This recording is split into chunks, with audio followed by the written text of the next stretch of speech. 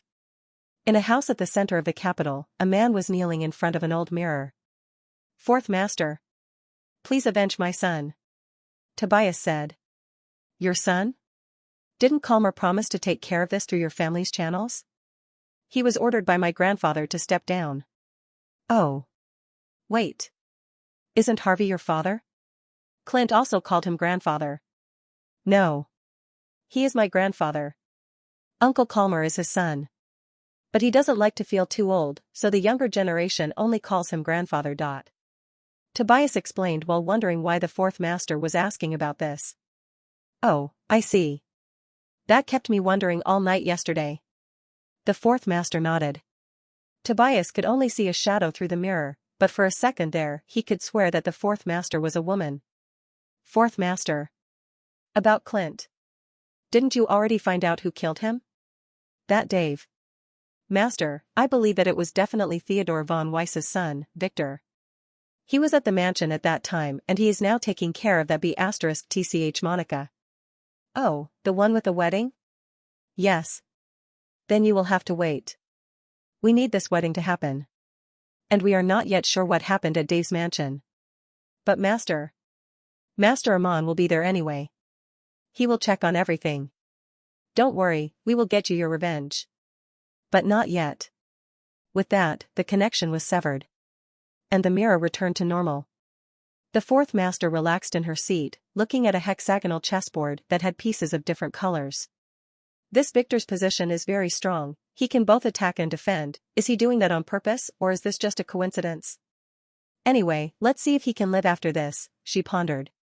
She quickly opened her phone and searched for his name out of curiosity. WTF. It was 3:00 a.m. when Victor returned to Mike's mansion, followed by Alex, who was nervously anticipating her punishment. You are late, young master, Margaret, who was trying really hard to keep a straight face, said. You don't have to tell me, he said, angrily glaring at Alex. Did you get the girl? She asked. Yes, but there were some complications, so I had to readjust my plan. Victor sighed. Did that include painting your cheeks with lipstick? She asked. Victor quickly used his sleeve to wipe his face. He was sure that he wiped all the lip marks earlier. He froze and put down his hand as he glared angrily at Margaret, who was giggling. I just had to make sure it was you. She said, sticking her tongue out. It's all over the internet, isn't it? He asked with a smile that was not really a smile. Alex shivered a little. He had been shooting her that same smile on their way back. Margaret was definitely a goner. Check it for yourself. I sent them to your phone. Margaret said, giving him his phone back.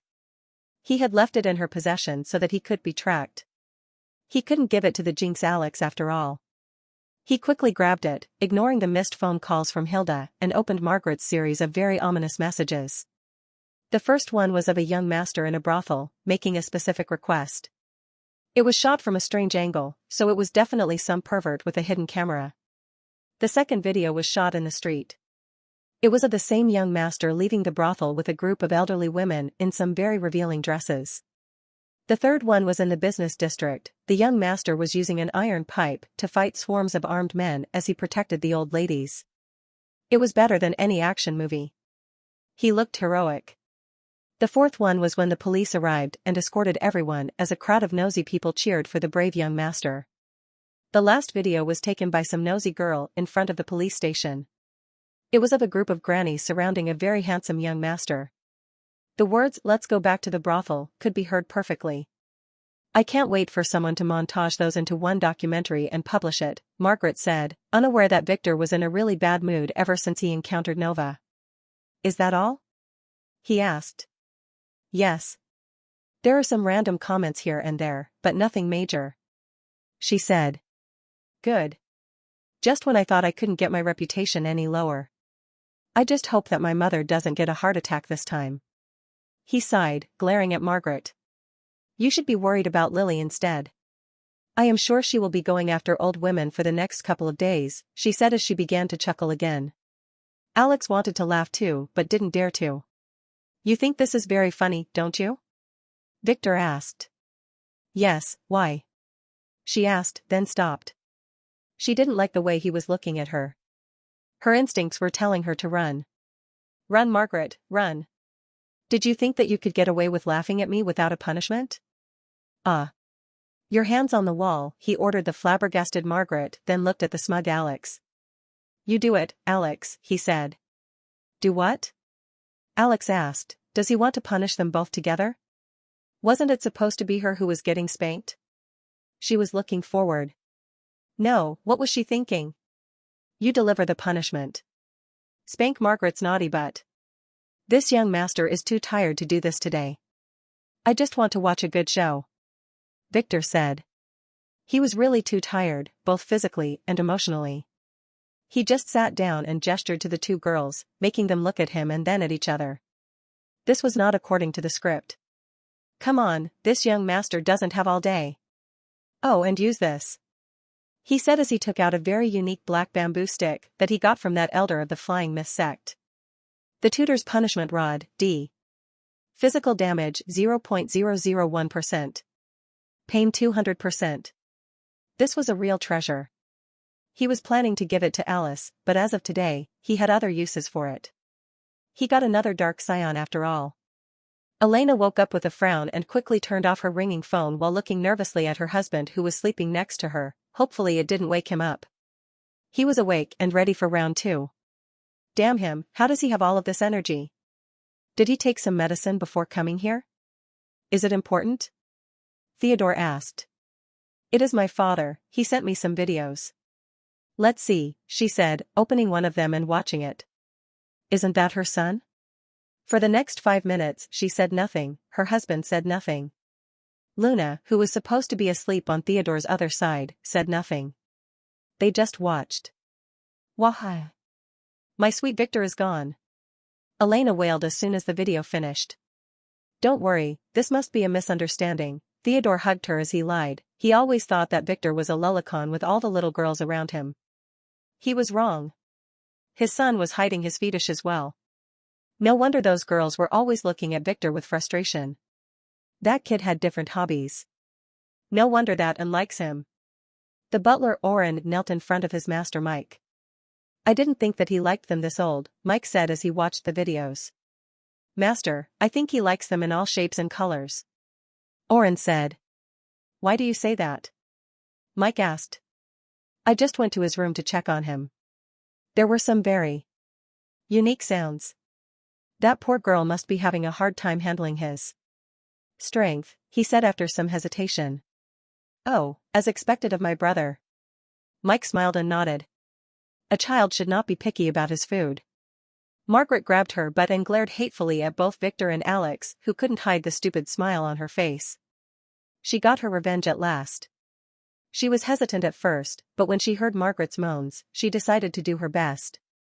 And man, that felt good.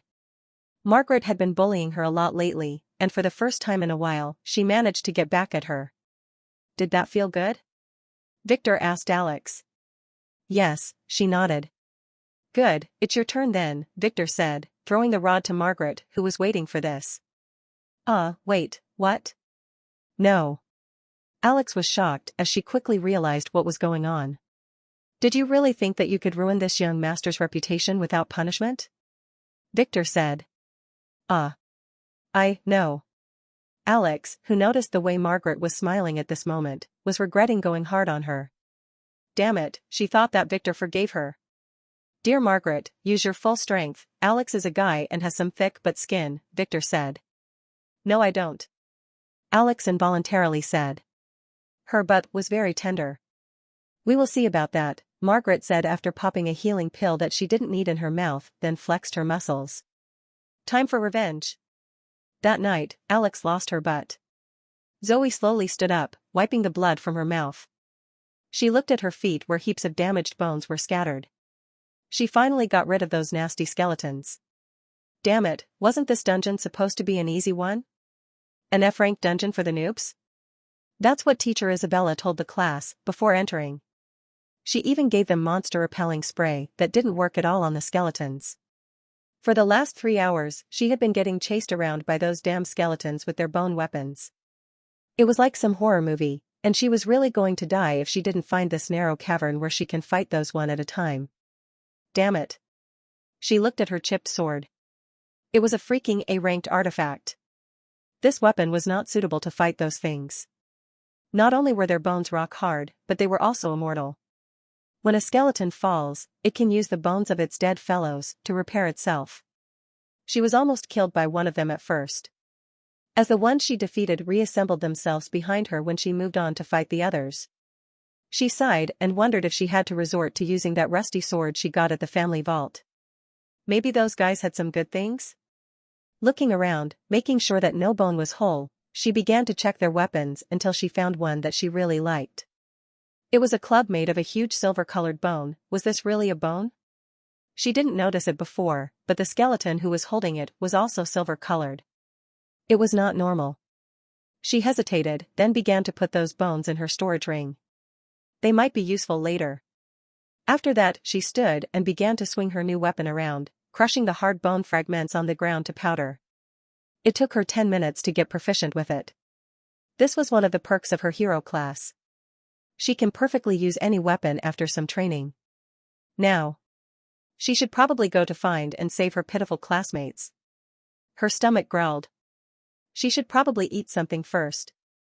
She should try those mushroom energy bars Uncle Falcon gave her. He said that they were a new experimental family product. Having gotten a few hours of good sleep after having the entire bed for himself, Victor woke up refreshed in the morning. After a quick shower, the first thing he did was call Hilda. He was not in the mood to talk to her last night. He already knew what she was calling about after all. "Young master, where were you yesterday?" "Busy," he stated. "School called yesterday, they were going to raid a dungeon." "I already sent the twins," she said. "Noted. Anything else?" he asked. "No." "Was that really you yesterday?" She sounded worried. It was Alex. He hung up and glared at the poor Alex who could only sleep on her stomach last night, and was having difficulty sitting down at the moment. Even after taking a healing pill, she didn't feel better. The damage was not physical after all. "Alex, I will be counting on you today." Victor said, "You better not do anything stupid like yesterday." Isn't my role over? Would it be a different brothel?" Alex asked, earning herself a spank on her already swollen butt. "Why would I send you to a brothel in the morning? Is that the only thing you can think about now?"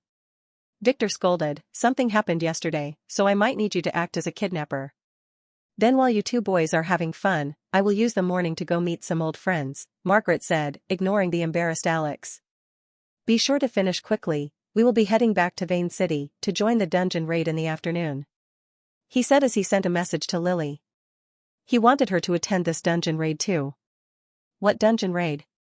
"I still haven't finished my investigation here," Margaret asked, raising her head from her notebook on which she was plotting her revenge. She was still holding a grudge over yesterday. "You can return here later." The academy had finally found an F-rank dungeon to train the students. "So naturally, we can't waste this chance, and we will have to sneak Alex with us," Victor said. "Why?" both Margaret and Alex asked at the same time. "This dungeon will definitely turn up to be at least C-ranked. If not more. It will definitely contain many treasures to hunt and strong monsters to farm," Victor said.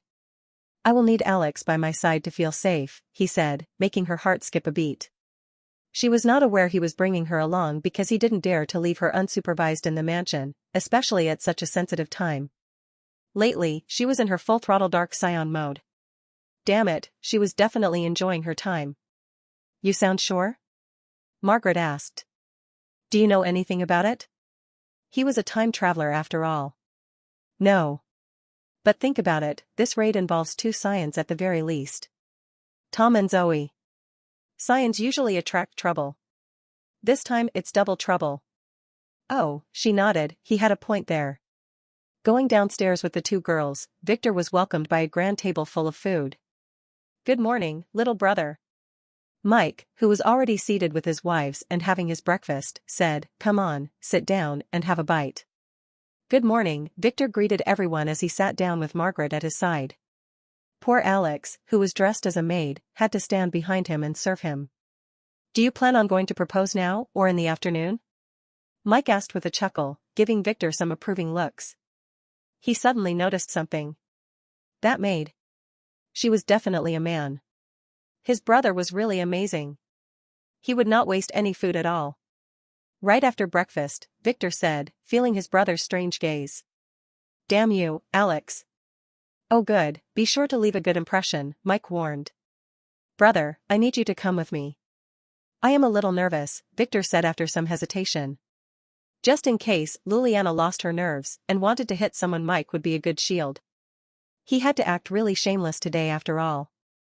"Oh. I don't mind," Mike said with a smile. It is natural to be nervous, Victor was still a teenager after all. Mike really liked being the eldest brother. "Ah, and by the way, do you have Alice's phone number?" Victor asked suddenly. "You can ask your butler for that," Mike said as one of his girls cut down his bacon for him. "Do you want to ask her to come too?" "No. It's something else. I want her private phone," Victor said in a low voice. "Oh." Mike didn't ask why, he just took a notebook from his pocket and wrote a number on it, then gave it to Victor. "Make sure to ask her nicely if you need anything," he said. "I would," Victor said, taking a look at the paper. In a wooden gazebo in the middle of a training field covered with sand, a very pretty girl was relaxing on her reclined chair as two maids fed her some grapes. No, those two were macho men in maid clothes. She was busy watching naked men covered in oil wrestling with each other. This is where the men in her fighting arena train. She likes to watch. Her phone rang. This one was her private phone. Alice frowned, looking at the caller's ID that she didn't recognize, then answered, "Yes?" "Hi sis, it's me, Victor. Mike gave me your number." "Little Victor. I haven't heard your voice in a long time," she said as she texted Mike using her other phone, making sure that this was really Victor. It was. "Yeah. I miss you too, sis." "Mother misses you too," he said. "Last time I saw her, she kicked me out of the house." Alice said with a smile as that incident was part of her plan. "Yeah. She was a little shocked." Victor said, "Next time try going to meet her without your entourage. That would not be any fun," she said as she glanced at her two maids. "I am not asking you to go there for fun." Victor sighed, his mother really missed Alice. "So. Why are you calling me on this secure line?" "I heard that you became a big shot after passing the ceremony," she asked. "Yeah. That's the problem. You might not have heard, but the family found me a few fiancés," he explained. "Typical," she spat coldly. "They come with a load of trouble." "Naturally. And one of them seems to have a crush on someone else." "Oh, also typical," she said. Nothing about her shameless family surprised her anymore. Even if her father one day told her that he was not the patriarch's son but one of her grandmother's lover's bastards, she would totally believe him. "That someone whom she likes is someone you might know." Victor hesitated. "I only—" "Don't tell me!" Alice shouted as she sat up. "Yes, it is your formal fiancé, young Master Caspian," Victor said. Caspian was Alice's fiancé. "No, former fiancé." Alice pondered for a few minutes, in which Victor said nothing. "Does Caspian know about the girl's feelings?" she finally asked. "I don't know yet. He might have only met the girl once or twice," Victor said. "Then he knows." "Is that girl pretty?" Alice asked. "Yes, as pretty as you are." "Then you are as good as dead." "Don't propose, Caspian is a guy that you should never make your enemy," she said, not aware that her brother knew much more than she did. "That's not an option, both of the families want this marriage," Victor said. "It doesn't matter, Caspian is like a mad dog, once something enters his mouth, he will not let it go." She said, "You will have to try very hard to cancel that wedding, or Caspian will definitely come crashing in. He will even choose the moment when she is about to say her vows." Alice said. Are you sure? Wouldn't he try to stop the wedding a little earlier?" Victor asked. "Nope, that guy would definitely break into the wedding, and if the girl really likes him, she would jump into his embrace. She spat angrily, frightening the two maids as she took out her whip and began to wave it around in anger. Caspian held a grudge against her and the von Weiss family ever since the proposal party he prepared for her 3 years ago. She arrived on the shoulder of two macho men. Oh. Victor's plans changed again. He knew that Caspian held a grudge against Alice and his family for humiliating him. You should try asking the family. If they heard Caspian's name, they might cancel the wedding, she hesitated. They won't, father is getting targeted. Oh. I have some other plans. So don't worry, he said, he can't stop the wedding. Victor. Don't try to provoke Caspian, that guy is really dangerous. Alice warned. You did it before and succeeded. I can do it too. He said, making her pause. Did her brother realize her plan? If he did, then he was smarter than she expected. She must go check on him personally. Just to make sure. The truth was that Alice was not a pervert at all. She might have some unique hobbies, but she was just a nice girl. She was also still a virgin. All of those macho men were in fact impotent. She found them broken and damaged, fixed them up, and offered them a chance for revenge in exchange for their life, and they accepted. She was giving them a unique drug that she found in a dungeon and kept a secret. This drug massively enhances someone's strength and stamina in exchange for their manhood. That's why she built her arena, both to train those men and get rid of the spies who might try to enter her service. The truth was something that no one knew. Victor only discovered it ages later when he inspected the heavenly sex archives. It was all part of her plan to get rid of Caspian, whom she loathed ever since she was a child and had to play with him at the sect. She couldn't stand his smell. It was rotten. The more she interacted with him, the more she also realized that even his personality was rotten. He always acted like a gentleman, a noble prince.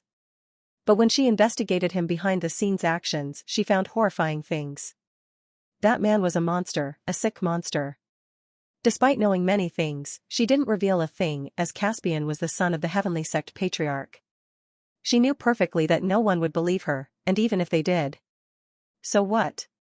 It all didn't mean a thing to her until the day her family told her that Caspian was interested in her and that she should marry him. She had no other choice. Caspian was destined to be the next patriarch of the heavenly sect, and the family was not going to let go of such a big fish. Alice, having no other choice, decided to do the only possible thing to get rid of her troubles.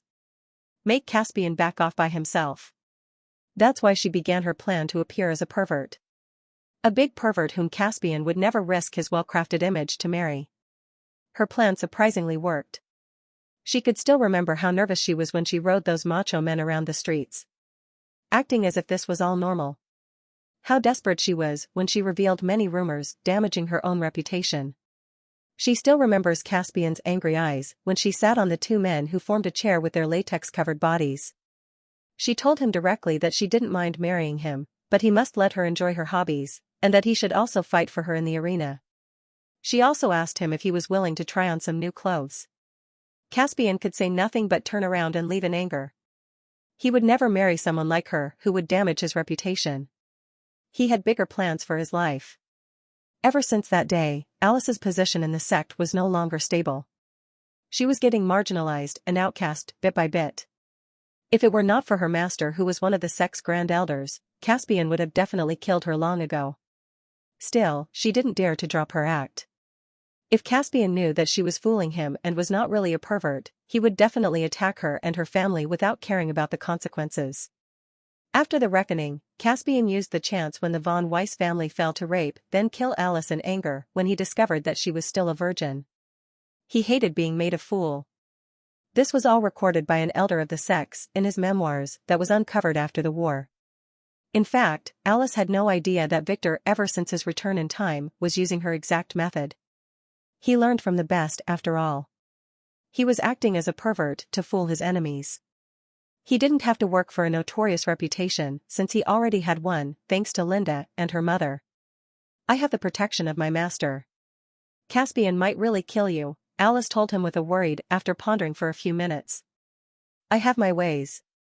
I want you to attend my wedding, he said. To use me as a shield, she asked. She was planning to go anyway.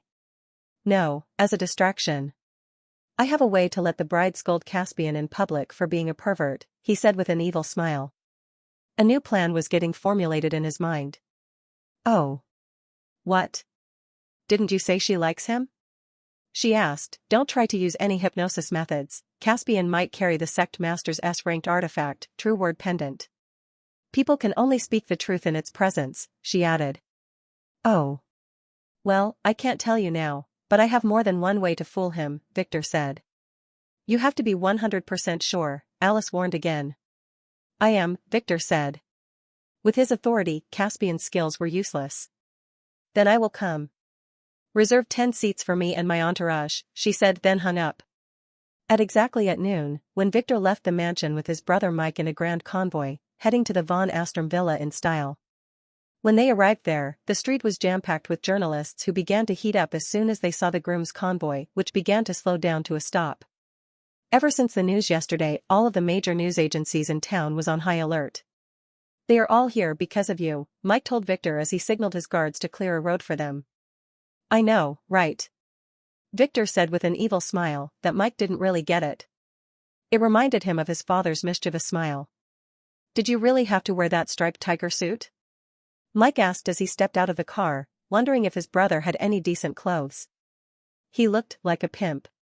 Yes. It was chosen for me by one of my girls, Victor replied as he followed his brother. They'd got him this one. She thought he would look dangerous and cool like a tiger. She was right that it made him look dangerous, but wrong about the cool part. He liked it nevertheless. As long as you are cool with it, Mike said as he walked next to Victor on the red carpet that was laid from the car to the villa's door. That's how Yvonne Weisser proposed. Ignoring the photographers and journalists who were screaming out some very disturbing questions, the two brothers quickly headed to the door. No, not completely ignoring them. Two paparazzi were asking some very inappropriate questions about Victor's mother. He heard them clearly. The nutcracker got to them from an impossible angle. The villa's door was opened quickly as soon as they reached it. Behind it was a very troubled man who invited the two brothers in before shutting the door, totally ignoring the ruckus outside. Young Master Mike. Young Master Victor. I am Sirius von Astrom. This way please, Sirius greeted nervously as he gestured for them to enter the living room. Liliana was waiting there, sitting in anger. She barely glanced at them. Please sit down, this is my wife Liliana, Sirius said. Victor and Mike quickly took their seats after greeting Liliana with a courteous nod. Where is the bride? Victor asked directly as he licked his lips and looked around, making both Sirius and Liliana cringe. Now they were sure the one yesterday was definitely a fake. They could tell immediately from that pimp jacket he was wearing. She is not here. Liliana said as she glared at Victor. She had seen the recordings from yesterday. This guy was a pervert. And where is she? Victor asked as he frowned, making Sirius hesitate as his wife shot him a warning glare. She went with her friends somewhere to relax. She will return in a few days. Liliana answered, you don't have to worry, the engagement will go on as planned, she spat. This is the only way they can protect her daughter for now. Oh. That's good, Victor answered as he secretly signaled Alex by ripping a talisman in his pocket.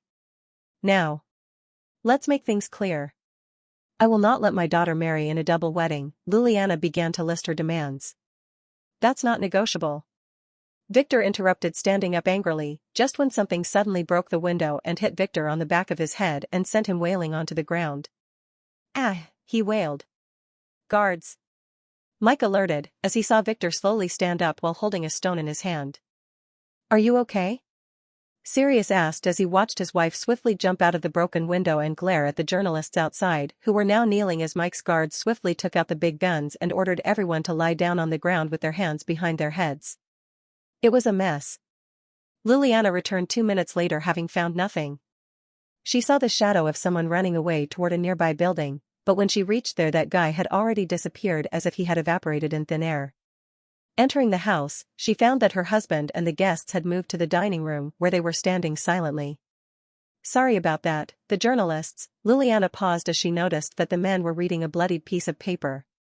She could easily tell that it was wrapped around the stone as the purplish stains on it matched the blood dripping from Victor's forehead right onto her wool carpet. She froze for a few seconds, before running to the kitchen and grabbing a towel to wipe the blood quickly. The moment she entered the room again, her husband gave her that paper as he took the towel and gave it to Victor, who put it on his head as he angrily glared at the couple. Not aware that the towel was meant for the carpet. "I need an explanation," Victor said very coldly while wiping his blood. He would definitely punish that B*TCH, Alex, later. Did she have to throw it using all of her strength? It was like a freaking bullet. Mike said nothing and just watched in silence. He didn't like being made a fool. Liliana frowned as grabbed the paper and began to read it. "Nova is fine. She is in good hands. She will never marry that pervert. That's why I helped her to run away. She didn't want me to tell you anything, but this is my duty as her friend. She will change her name and disappear forever. Don't look for her." Nova's friend. "Young master, we better sit down first," Sirius said as he glanced at his wife, who forgot about her carpet as she began to shake a little. Her face was turning ghastly white. "What is the meaning of this? Were you fooling me?" Victor, who began to appear angry, didn't sit down, he just glared at the couple. "Let's take it easy. Sit down." Liliana interrupted her husband as she sat down on a random chair and rested her hands on the dinner table, hiding her shake. Seeing that Victor and Mike were ignoring her, she released her aura as a player as she ordered again after a deep breath, "Sit down." Mike grabbed Victor's arm and pushed him to one chair, then sat at the one next to him. "Speak," he said nervously. "No one told him that there was a tigress in this house." "Let's come clean then. My daughter was kidnapped yesterday," Liliana said after weighing his options. Her husband was activating an isolation talisman as she spoke. "What? The message clearly says that she ran away." Mike asked as he glanced at Sirius and then back at Liliana. "How could you let that happen?" "We are not sure about that. Yesterday, a man who looks exactly like Master Victor came to propose. We were fooled. He wanted to speak with her alone. Then they vanished." Sirius spoke this time, flipping his phone to show Victor and Mike a recording of Victor when he came in yesterday. It was shot from the house's security camera outside. "There is no recording of him leaving," Sirius explained. "Oh." Mike was surprised. He watched the video to its end. That guy really looked like Victor. No, not exactly, that guy was dressed in a white suit like a real gentleman. "Who else knew that you would come to propose?" Mike asked Victor. He seemed to have believed them. "Everyone. This young master does not keep secrets," Victor said as he glared angrily at the couple. "I see." Mike looked back at the couple. "Can you find her?" he asked. "Many families have ways to trace their descendants. That guy must be using some talisman to cut us out, but we are doing our best," Sirius said, looking at his wife who kept glancing at her phone as if she was expecting a call. The room went silent for the next 5 minutes. No one knew what to say. "So now what?" Victor asked at last. "I have already told the world about this wedding? Do you want me to appear like a fool?" he asked. No one answered. Liliana was about to tell him that he already looked like a fool with that striped tiger jacket, but her husband's glare made her hold her tongue. "We will have to wait. My wife will definitely be able to locate her," Sirius said. "The wedding will definitely go as planned. If the wedding failed, his future would be very grim as his enemies in the family would definitely use this against him." And although his wife wanted to change the wedding plan, this was not an option anymore. And? What if she was never found? Victor began to lose his nerves again. "I am planning the wedding of the century here," he declared. "Calm down." Mike nudged him and then looked at the couple. His brother was right, this would not look good. The family might even punish them for being incompetent. "Did you check her friends? Do you know if she has a secret lover?" Mike, who seemed to notice that something was wrong with Liliana, asked. None of her friends knew a thing. But, when Nova ran away before, she met a guy.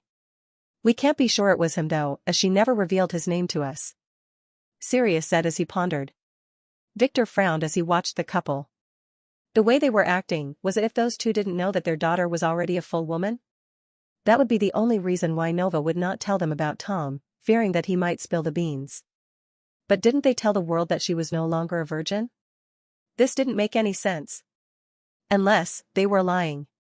But why would they do that? Victor frowned. It's not him, Liliana said. Nova swore to me that she would never go near that guy again.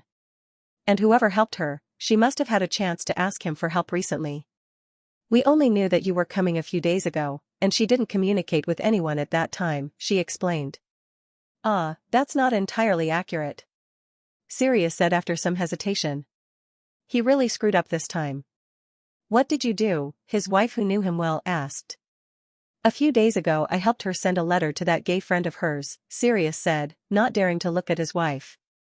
Which gay friend? Liliana asked as she squeezed her fist. Caspian or something, Sirius said after a sigh, not realizing that his wife was looking at him with her mouth wide open. Which Caspian? Why don't we go get that bastard and ask him then? Victor asked, hiding his shaking hand. Shit, that guy would definitely be at his wedding now. Plan B? No, plan C. I don't know. Sirius was interrupted by his wife. It might be the young master of the heavenly sect, Caspian Drake, she said as she grabbed her phone and began sending some messages to her friends. She began to totally ignore her poor husband who would sleep on the floor tonight. Oh, everyone in the room went silent until Mike exploded. What? He asked as he stood up, pushing the chair behind him to the ground. If this did involve the heavenly sect, then they were in trouble. Why are you saying that? Sirius asked. He never knew that there was a relationship between his daughter and that big shot. Liliana ignored him. Please explain, Mike said. Nova met him once at a martial arts exhibition in Red Sand City, and she was writing letters to him lately. I intercepted all of them.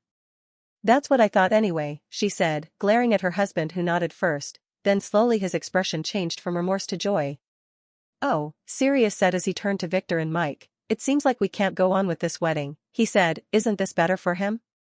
Caspian is a big shot, and his position in the family would definitely soar. He didn't need to fear his brother anymore. If it were Caspian, he would not need to sneak in the night like a rat, Mike interjected, making Sirius pause and think. That's right, someone like Caspian would surely drag her from the front door. Caspian might not really care about her. It was a one-sided fascination as Nova only saw him one time, Liliana lied after a few minutes of silence, in which she checked her phone a couple of times. I called a friend at the sect, and young Master Caspian didn't leave the sect last week. It's definitely not him. She told the truth this time, sighing in relief. The only reason she approved her daughter's disadvantageous marriage was to make sure that she could never marry Caspian. This was related to a secret that she discovered and led to her finding her wimp husband as an excuse to run away from the sect. Why? Her husband asked, then quickly shut his mouth after a murderous glare from his wife. Victor, who was watching, silently realized that Liliana didn't want Nova to marry Caspian for some reason. She was a member of the heavenly sect too, after all. She must have knew about some secrets. Mike looked at Victor. What do you want to do? This is your wedding, he asked. I will talk to father if you want to cancel it. Even if Caspian was not involved here, the fact that the girl was already sending him letters was a good excuse to cancel this wedding. Cancel? That's not an option, Victor exclaimed. We will go on with the wedding. Even if it is a Caspian or something, I don't care. This young master wants his bride, he added, watching Liliana's reactions. But what if they didn't get her back? Mike asked, glaring at the couple. I don't care, Victor said. Don't you have a son? Let him wear a skirt and marry me. I was promised a bride from this household and I will get it one way or another, Victor demanded unreasonably. My son is a man, Sirius, who was distressed, said after taking a few seconds to fully comprehend what Victor meant. Thankfully his son was out looking for Nova. This young master doesn't discriminate. I will just have to turn him into a woman, Victor said decisively, as if this was not the first time he did that.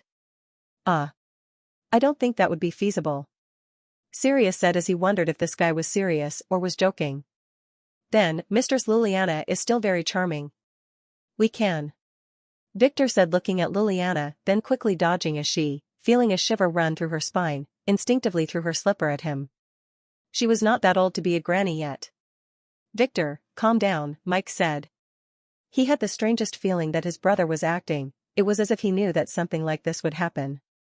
No, that's impossible. I am calm. Do you guys want me to lose my reputation then? I already declared my wedding date to the world. Victor sighed and asked in great distress. As if he still had any reputation after yesterday's events. Relax, we will get her in time. This wedding will go on as planned, just don't tell anyone about Nova's disappearance. Liliana said she really didn't like Victor at all, but if the wedding was really cancelled, the Von Astrom family would surely use this against her husband and her son. Maybe even her daughter. Are you sure? Victor asked. Liliana didn't respond. The one she was tasked with locating her daughter didn't find her yet, so she wasn't sure. Why was that woman taking so long? Wasn't using fate to locate someone an easy task? It took everyone a few minutes to calm down. We can help you keep this a secret, Victor said, but... What? Liliana asked.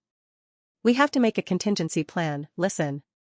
Victor said as he calmly sat down again, if by the time of the wedding you couldn't find the bride, we will find some other girl to take her place, you will attend and act as if she was Nova. The wedding will go on as planned no matter what. He said, crossing his fingers behind his back. Like we would ever. Sirius got angry but was interrupted again by his wife. It's a deal. We will play along. She said this was the best outcome. If Nova married Victor, Caspian would not be able to marry her as the heavenly sect places a great emphasis on purity. Hearing her, Victor, who was acting like a thug, was smiled in his heart. His guess was correct. He must find an opportunity to ask her about this. What if Nova appeared with a new lover after that? Mike interrupted, he didn't like this at all. It was all messed up. Didn't you hear? Nova likes that Caspian guy. She even sent him a letter a week ago. This letter must be fake to cancel the wedding, Victor said. This young master would not be fooled this easily. What if she ran to Caspian's side? Mike asked. This would be a big problem for his family. He didn't know a lot about Caspian, but he knew enough. The heavenly sect would never approve of such a relationship with an engaged woman, Liliana said. Young Master Victor is right, this is our best course. Liliana nodded. Unknowingly, both Victor and Liliana had exactly the same goals. Oh. Mike, who was not entirely convinced, nodded. His brother was pinching his arm. On the other hand, Sirius, who wanted to ask his wife why she was against his daughter marrying Caspian, instead remained silent after getting his foot squished into the ground under the table. Victor sighed in relief. Liliana was definitely helping him. She must have been the one who started the rumors about her daughter. His excuses here were very weak. His plan was put in a hurry as Nova left him no other choice, as she would never cooperate easily. Then it's a deal. Now let's go give those reporters outside a statement. Victor said with a proud smile. A young woman was playing with the curls of her crimson hair as she sat comfortably on a leather chair while an ugly fat man squatted at the floor near her feet looking at her with awe. Mistress, Margaret. Will you really help bail my company? He asked, earning another slap at his ugly face with her black horsewhip. As I said, I want 51% of the shares. Your company is drowning anyway, the bank will take everything in a few weeks, she said coldly. This is too much. How about 30%? He asked, trying hard to appear as docile as possible. If this B*TCH was not supported by that young Master Mike, he would have F*ket her ages ago. But her background was very strong, and he really needed the money. Although no one believed him, after years of trying and failing, he was sure that his company was about to discover a new energy generation method. Too bad that his loans were about to expire. He needed some extra funds straight away to finalize the research. He was sure that they were very close to a breakthrough. 51%. And that's final. She said, look here little piggy, this young mistress is still giving you face. If you don't want that, we can always establish a new company, buy out all of your employees, then send you to the bottom of the ocean, she threatened coldly as she used her whip to strike at him again. Ah. But. You will still be the head of the company, and I will even give you a salary, she said, looking at the golden watch on her wrist. You have 30 seconds to consider, she said, crossing her legs and making him swallow his saliva that was about to dribble on the floor. Damn, this chick was hot. Maybe he would have a chance to get to know her more if she became his boss, and he really needs the money. His wife was about to divorce him because he could no longer afford her expenses. I approve. But, said after some hesitation. No, buts. Sign. She said, pushing a stack of papers to him. He hesitated, but the sound of her whip hitting the table quickly reminded him that he should never hesitate. So he quickly signed the papers with great remorse. Good, from now on I will be your mistress, the money will be transferred in an hour, she said coldly as she stood up and quickly left the meeting room, ignoring the inappropriate looks in his eyes. This bastard wasted a lot of her time. If she was not in a hurry, she would have taken her time and used the soul wine to convince him, but she had to visit many companies in a very small time frame. So she resorted to using a mix of her charm, soul-numbing perfume, and a trusty horsewhip. This piggy was her most crucial target, as his company will soon discover how to extract energy from some kind of rare rocks. It made the news in her past life, then no one heard about them again. After talking to Victor in the last couple of days, she realized that what he used as fuel were the most common rocks in dungeons. Those rocks were the waste left after mining dungeons. The families were distributing them to research facilities around the world to see if someone can develop a good method of using them. That's why when this company's discovery was announced, the company was silently bought and the technology was monopolized by some families. Now it was all hers. It technically belonged to Victor, but the name on the paper was hers. As for that pig, she met him in her past life. He was one of her uncle's clients. In this life, she was going to take her revenge on him very slowly. She liked being the dominating one. But that was something she could only do when Victor was not around. She had discovered it long ago. Victor's weakness was that he always likes to be on top. He. One day she might use this to tame him. She was smirking like a goblin when Victor sent her a message. Time's up, meet me at the airport. She could only sigh and get into the car. Thankfully she finished buying the really important companies that would turn a profit very soon. Finished already? Ron, who was tasked with driving her around today, asked with some admiration in his eyes. This girl whom he didn't put in his eyes yesterday, had already caused 5 businessmen to sell their life work in the span of a few hours. Even if his cousin was willing to pay a lot, it can't happen this fast unless he was using the family resources, which he clearly wasn't. Yup, another success. Where to now? Ron asked. He really wanted to ask if she was single, but after remembering that she came here with his perverted cousin, he knew the answer to that. But his cousin seemed to like older women. To the airport. Our little date is over, she said with a sigh, totally ignoring his flirting looks. When Margaret reached the airport with Ron, Mike was there talking to Victor. They seemed to be disagreeing about something. I will keep this a secret. But promise me to be more careful, Mike finally said, before turning to leave. He gave Margaret a nod on his way out with Ron, who quickly followed him after greeting Victor. Did anything wrong happen? Margaret asked. Mike's expression earlier was strange. Some unexpected variables, he said cryptically. I will just have to be extra careful for the next 3 weeks, he added as he climbed into the plane. Margaret frowned a little, then quickly followed him, noticing that Alex, who was still in her maid uniform, was standing behind with a smug smile as if she had completed her task. It was just her intuition, but Alex's smirk was always the prelude to a spanking. What did this idiot do again? She didn't have to wonder for long as she suddenly noticed the bandage on the back of Victor's head. She could easily connect some dots. Do we really have to hurry to that dungeon? It could have already been conquered by the time we reached there, Margaret asked as soon as they relaxed in their adjacent seats on the private jet. This is a chance for you girls to level up.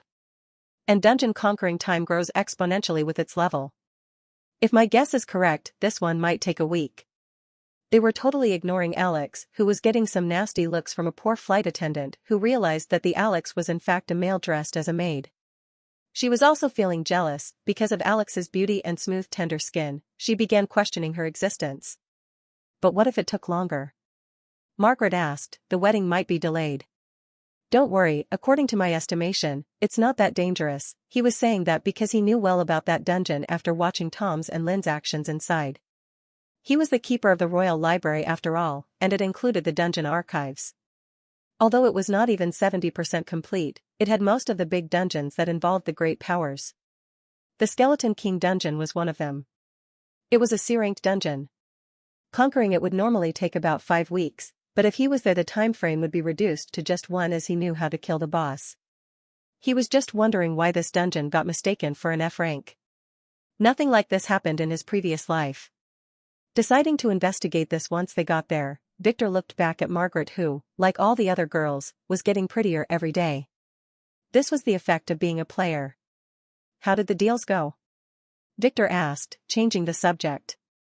I finished 3 emerging social media websites, 1 food processing factory, and the Rock Energy Company. She said, I also bought a small stock trading firm to act as a front for future operations, she added. All that in one morning? He asked in surprise. No wonder Ron was looking at her with admiration. Aha, she nodded proudly. Not bad, he was very impressed. Margaret, despite her image, had some real gifts in the business sector. Will I get a reward tonight? She asked mischievously. She also had some real gifts and accomplishments in other venues. I don't mind. That's if you can find me in the dungeon before Lily does, he said mischievously, making her pout a little as she looked out of the window. Lily was getting very possessive around Victor lately, like a fat kid and his candy bar. Thankfully she was sent away recently and Margaret finally got some time to spend with Victor alone. Alex was not counted. Where is Lily anyway? She asked. As far as Margaret knew, Lily was supposed to be doing some heist. We will pick her up shortly, Victor stopped talking as his face changed color, making Margaret frown but say nothing as she watched him look in midair. He was manipulating his system menu. Warning. Artifact, /15E224FF/IS attempting a read operation on the following privileged properties. Fate power, birth destiny. Insufficient authority for direct access. Permission requested, allow? Yes, no. Victor frowned, who the hell was accessing his fate? And why now? The only power with the means to know about fates was probably the Fate sect. He was not sure though. But how are they doing this? There was no one else on the plane. Unless. Today he was sure to neutralize all the bloodstains in the Von Astrom villa, but if he missed one, it might be able to be used against him. *T. Damn you, Alex. Victor quickly began to use the disguise skill on his fate. He had no access to the birth destiny property, but he can easily fake one. He pressed yes. Fate power B. Birth destiny, a harem king with 99,999 wives. After that he quickly took out a talisman and lit its corner. A voice came out of the talisman as the smoke began to approximate the shapes of 2 women who were forming in the air between Victor and Margaret. One was Liliana, the other was a young woman that he didn't know. She was wearing long robes, and despite the smoke having no colors, he could vaguely guess what color it was. Bronze. The color of the Fate sect's robes. What? Did it work at last? This is the final sample I got, it was Liliana's voice. Yes, this time it did, the other woman's answered. He didn't recognize her voice. What is his destiny then? Liliana ached. A harem king with a berated fate, the woman answered. Hiding the number of wives. She was probably wondering how many of his wives were grannies. Oh. Liliana seemed deflated. Isn't that what you wanted? With him, Nova will be safe. I just want her to be happy. You know that's not possible. Nova is a dark scion, her happiness would lead to trouble. You have already tested that. You just have to protect her from the shadows, she said. Victor is the perfect groom, he is a pervert and his family is on the verge of collapse. Yeah. Did you find her? Liliana asked as if she wanted to change the subject. No. Something strange is blocking me. At first, I felt some sort of talisman, but since this morning, it is as if she is not in this world anymore, she said. She could be in a dungeon or a ruin, I can't really tell. Could it be Caspian? No. That guy is under our surveillance, he hasn't shown his true colors yet. Then what to do? Liliana asked. Just do what Master told you to do, follow destiny, and... The talisman was fully burnt. What was that? Margaret asked as the smoke dissipated. Thankfully they were on a private jet where smoking was allowed. A listening talisman I planted today, he said. Victor had planted this in the rock Alex used to hit him today. It had to be small though, so he couldn't listen for more dialogue. Thankfully it wasn't damaged. He had anticipated that they would take the rock to a tracker, the same one they were using to find Nova. However, he had never expected the tracker to be a Fate sect seer. And? Margaret asked as she watched him frown deeply. Trouble, big trouble. Victor replied. He didn't expect that Liliana knew someone of the Fate sect. But this made many things make sense. Liliana probably had some profound relation with the Fate sect. And those bastards apparently knew all along of Caspian's plot, and let it happen.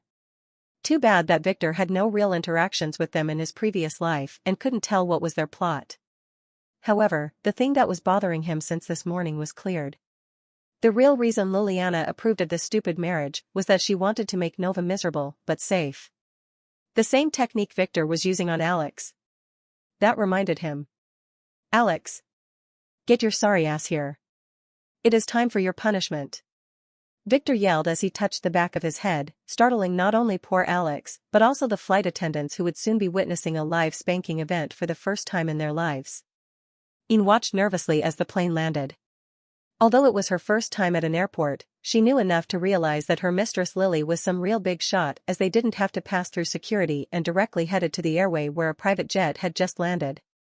They left the newly established Assassins Guild this morning and took a roundabout way until they reached here. Ian could still freshly remember Malcolm's face as he begged Lily to take him with her too. He only got his ass kicked as an answer. Serves him right, what a pervert. Although she couldn't tell why, Ian really didn't like that guy. Let's go, Lily told her as he hurried inside the plane as soon as its air stair was lowered. Ian hesitated for a second, then quickly followed Lily inside, where to her surprise, her usually cold mistress jumped into the embrace of a young man and started hugging him like an octopus. She didn't even give him the chance to stand up from his seat as she pushed him down and kissed his lips like a drowning man gasping for air. This way please, a smiling flight attendant kindly told Ian as she gestured to her to sit in a nearby seat. She was obviously trying her best to ignore the mating ritual happening behind her. Ian nodded in thanks, then took a reversed seat, one from which she would be able to survey the entire plane. The flight attendant quickly helped her tie her safety belt.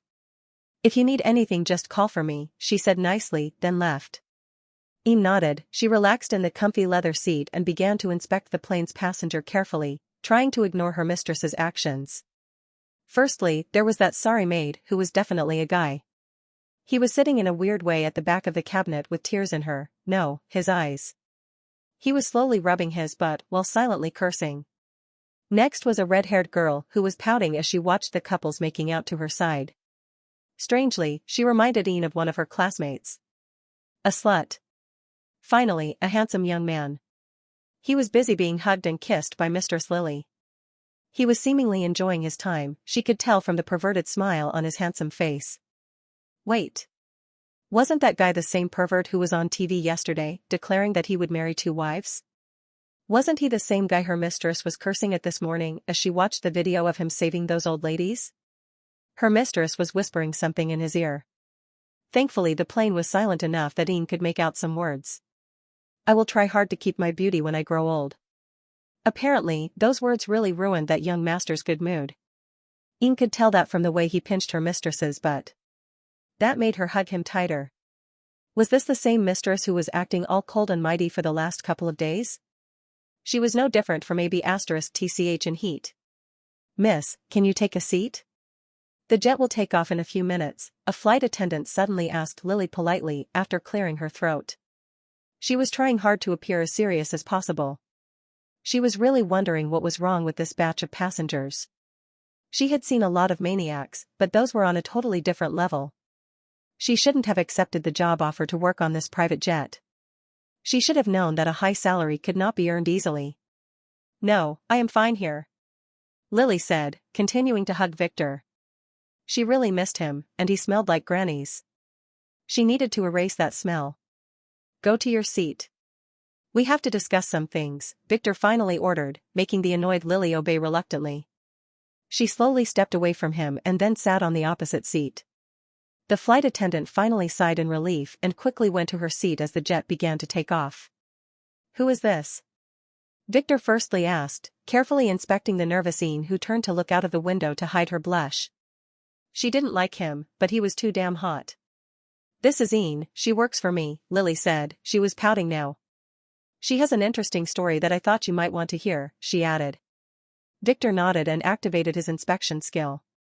Ian Artis. STR 17. In 25. Luck 21. Charm 25. Fate, see. No defined fate. Destiny list less than 10 order points to unveil. Good, not another scion. We will talk about her later, Victor said as he looked back at Lily. Why did you use the explosion array, he had to ask. The families were surely beginning to investigate that nuclear explosion. Although they would find nothing, he didn't want to be under suspicion. It's like this. Lily, who was nervously playing with her slender finger, quickly began to tell him what happened at Troy's mansion. Ian tried to listen into their conversation, but strangely enough, she could hear nothing. It was as if they were reading each other's lips. She could understand some words, like demons and explosions. Oh. Demonification. You did the right thing. Victor said at last. If demons really escaped that place, the wedding would definitely be delayed. Did you get the data? He asked. Yup.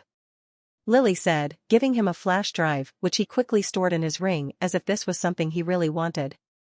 This made him get a better understanding of the relationship between the von Zwei family and Troy. In his past life, Troy must have been one of their pieces.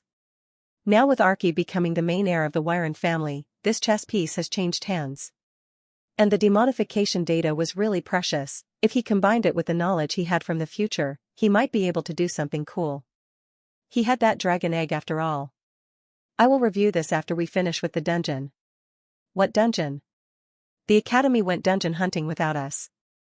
We will discuss it on our way there. Now, about this girl. Victor asked, looking at Ian, who got a little nervous. Well. This is her file. Lily gave Yin's data to Victor, who slowly skimmed through it. Interesting, he said after finishing, inspecting Ian again from head to toe. Ian. Come tell the young master the story you told me, Lily said while putting her hand on the seat next to her, ordering Ian to come to sit beside her.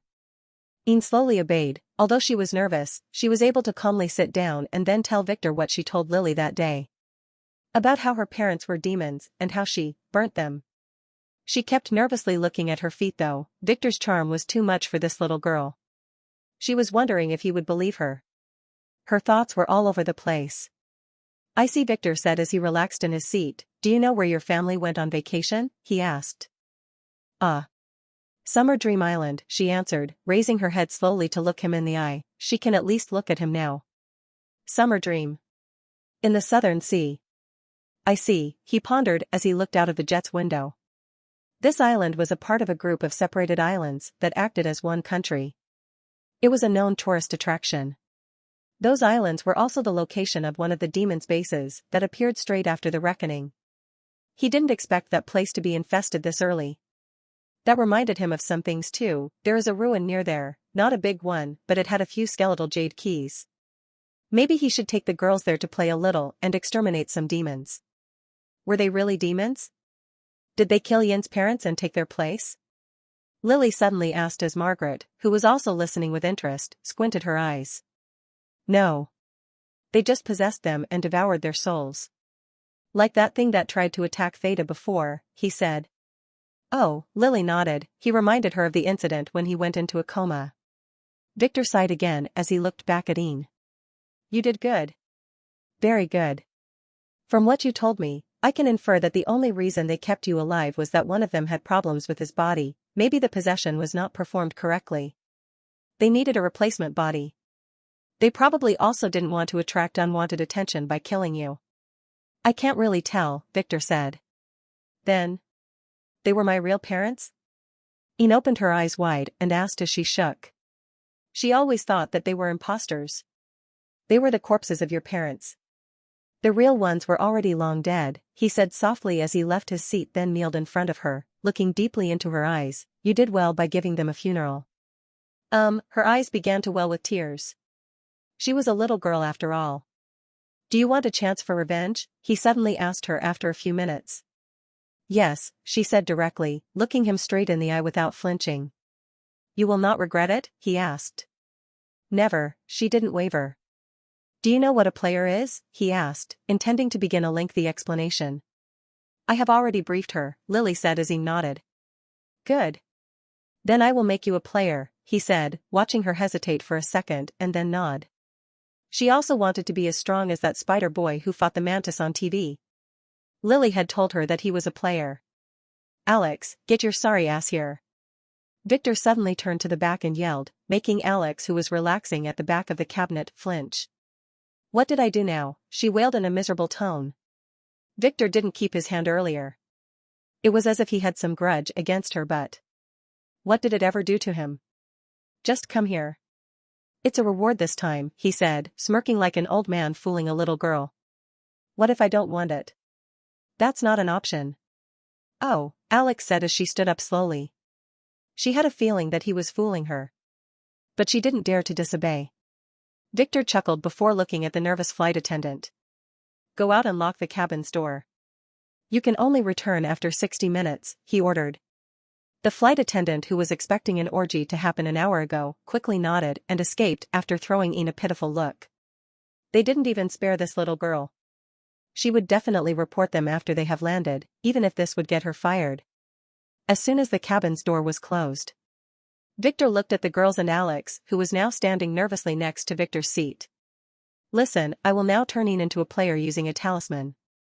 He explained, taking out one of the 2 awakening talismans he was left with. Would this affect us? We are already players. Margaret asked. This would only turn one person into a player, but if you are close enough it would upgrade your system to be better, he said, like what happened to me and Theta. Why the hurry? We could wait, Lily asked. They could wait until they get into the mansion where all of the girls could benefit.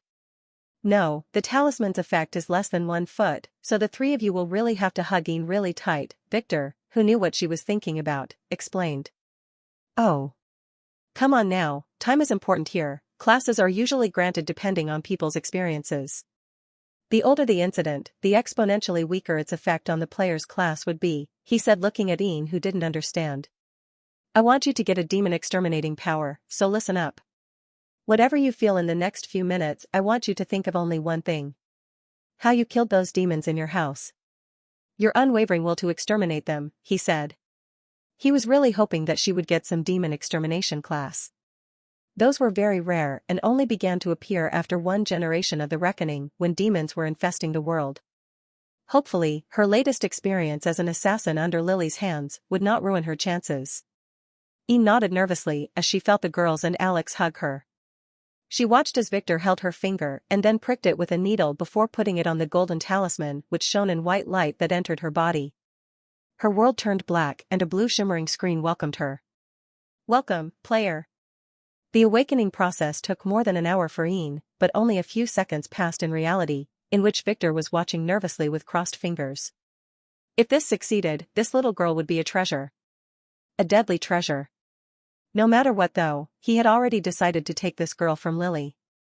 She would be a good companion for Lara, who was getting slowly corrupted by Elle. This stoic strong girl would be a perfect counterbalance. He could also tell that she would turn into a great beauty in a few years, then. Damn it, control your desires, little Victor. Control your desires. Only for the next 3 weeks until the bloodline can be awakened. This youthful body of his was really annoying. Damn this Alex, did she have to prick her swollen butt in his direction like that? He took a deep breath, calming himself as he watched the girls slowly open their pretty eyes, then let go of Ian, who took a few more seconds to open her eyes, and looked around at the strange world around her. Ian Artis. Level, 0. Class, Demon Hunter, S.U. Authority, 5. Health, 300. Stamina, 310. Mana, 300. Strength, 30. Intelligence, 30. Agility, 31. Luck, 26. Charm, 30. Order, 10. Recognized skills. Pain tolerance, D. Stun resistance, D. Inspection, E.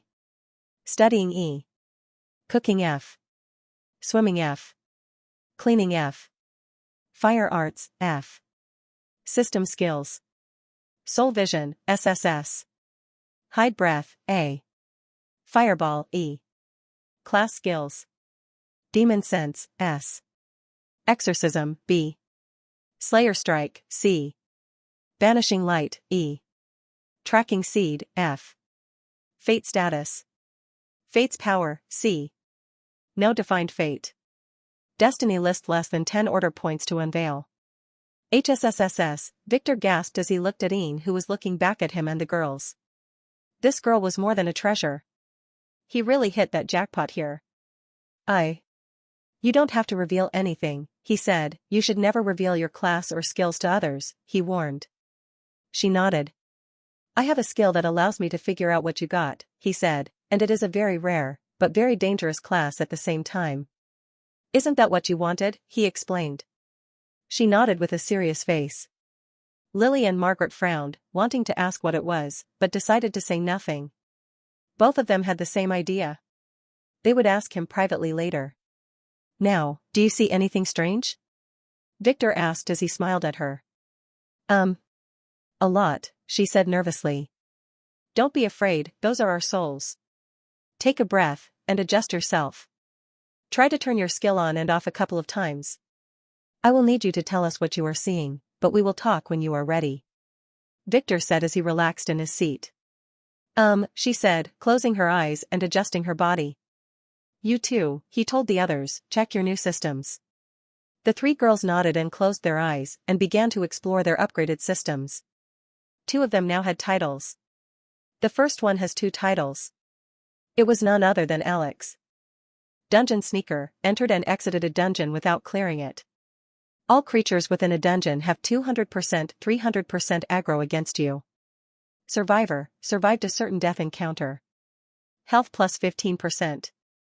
A scion was a scion no matter what. Victor sighed. The first title must have been obtained for the Thunder Sect's sneaky awakening method.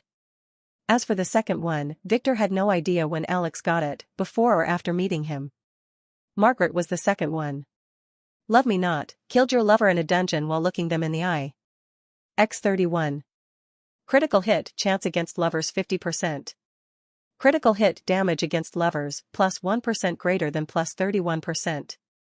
Victor was stunned. This title was amazing. No, super amazing with an overlord potential. Didn't Margaret charm more than 31 enemies? This must have been only counting the ones she personally killed while glaring them in the eye. Do they have to be truly in love with her though? He will tell her to test it later. Anyway, this title had the potential to be very overpowered, but it required breaking a lot of hearts. Disgusting slimy goblins' hearts, but they were still hearts. Too bad that Lily didn't have any real chance to perform in a dungeon, so she had no titles. It took him 15 minutes to fully relax and then open her eyes again. They were shining with a new profound hope. Ready? Victor asked her as Margaret and Lily inspected her closely. Yes, she seemed more confident. Good. Tell us what you see. Let's start with me, he asked as he activated 3 talismans. Some secrets needed that level of protection. She nervously nodded as she looked at Lily, who also nodded encouragingly. You have a big purplish shining copy of you on top of your head. It's not exactly you, it has strange shimmering scales and 2 horns. It seems to be a little injured, as if someone cut it with a knife, she said as she shrank a little in her seat. That's my soul, it looks like a dragon because of my bloodline, he explained. If I were a demon, you would have felt it with your demon sense. She seemed to have figured some things out and relaxed a little. It has strange lines connecting you to a lot of places, and to that guy, she said, pointing at Alex, who she could see a pretty winged girl in his soul. Is that what being transgender meant? Being a boy on the outside and a girl inside? Yes, Victor nodded, those lines were his blood slave connections. Is that all? He asked. Your soul also has a fork imprint on its shoulder, as if it were burnt. No, branded.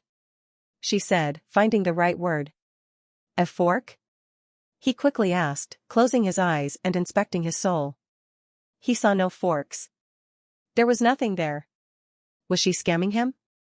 Yes, it's a round fork like the one they use in old movies, like a devil's fork, she said nervously, taking the pen and paper he presented her and drawing an psi symbol on it. Okay. Try to look at Lily then now, he said with a frown as he took the paper and looked at it. He had no idea what this meant. He didn't like it at all, but hid it well, as he didn't like to freak the girls out. Soul brands were some really bad things. I am not finished with you yet, she said as if she began enjoying this. Your soul also has a strange shining scribble in between your eyes, she said, making him scratch in between his eyebrows. This was way more than what he had expected to find. What was wrong with his world? It is like a strange circle. No, it's a snake eating its own tail, she said after squinting a little. Victor gasped, he knew what this was.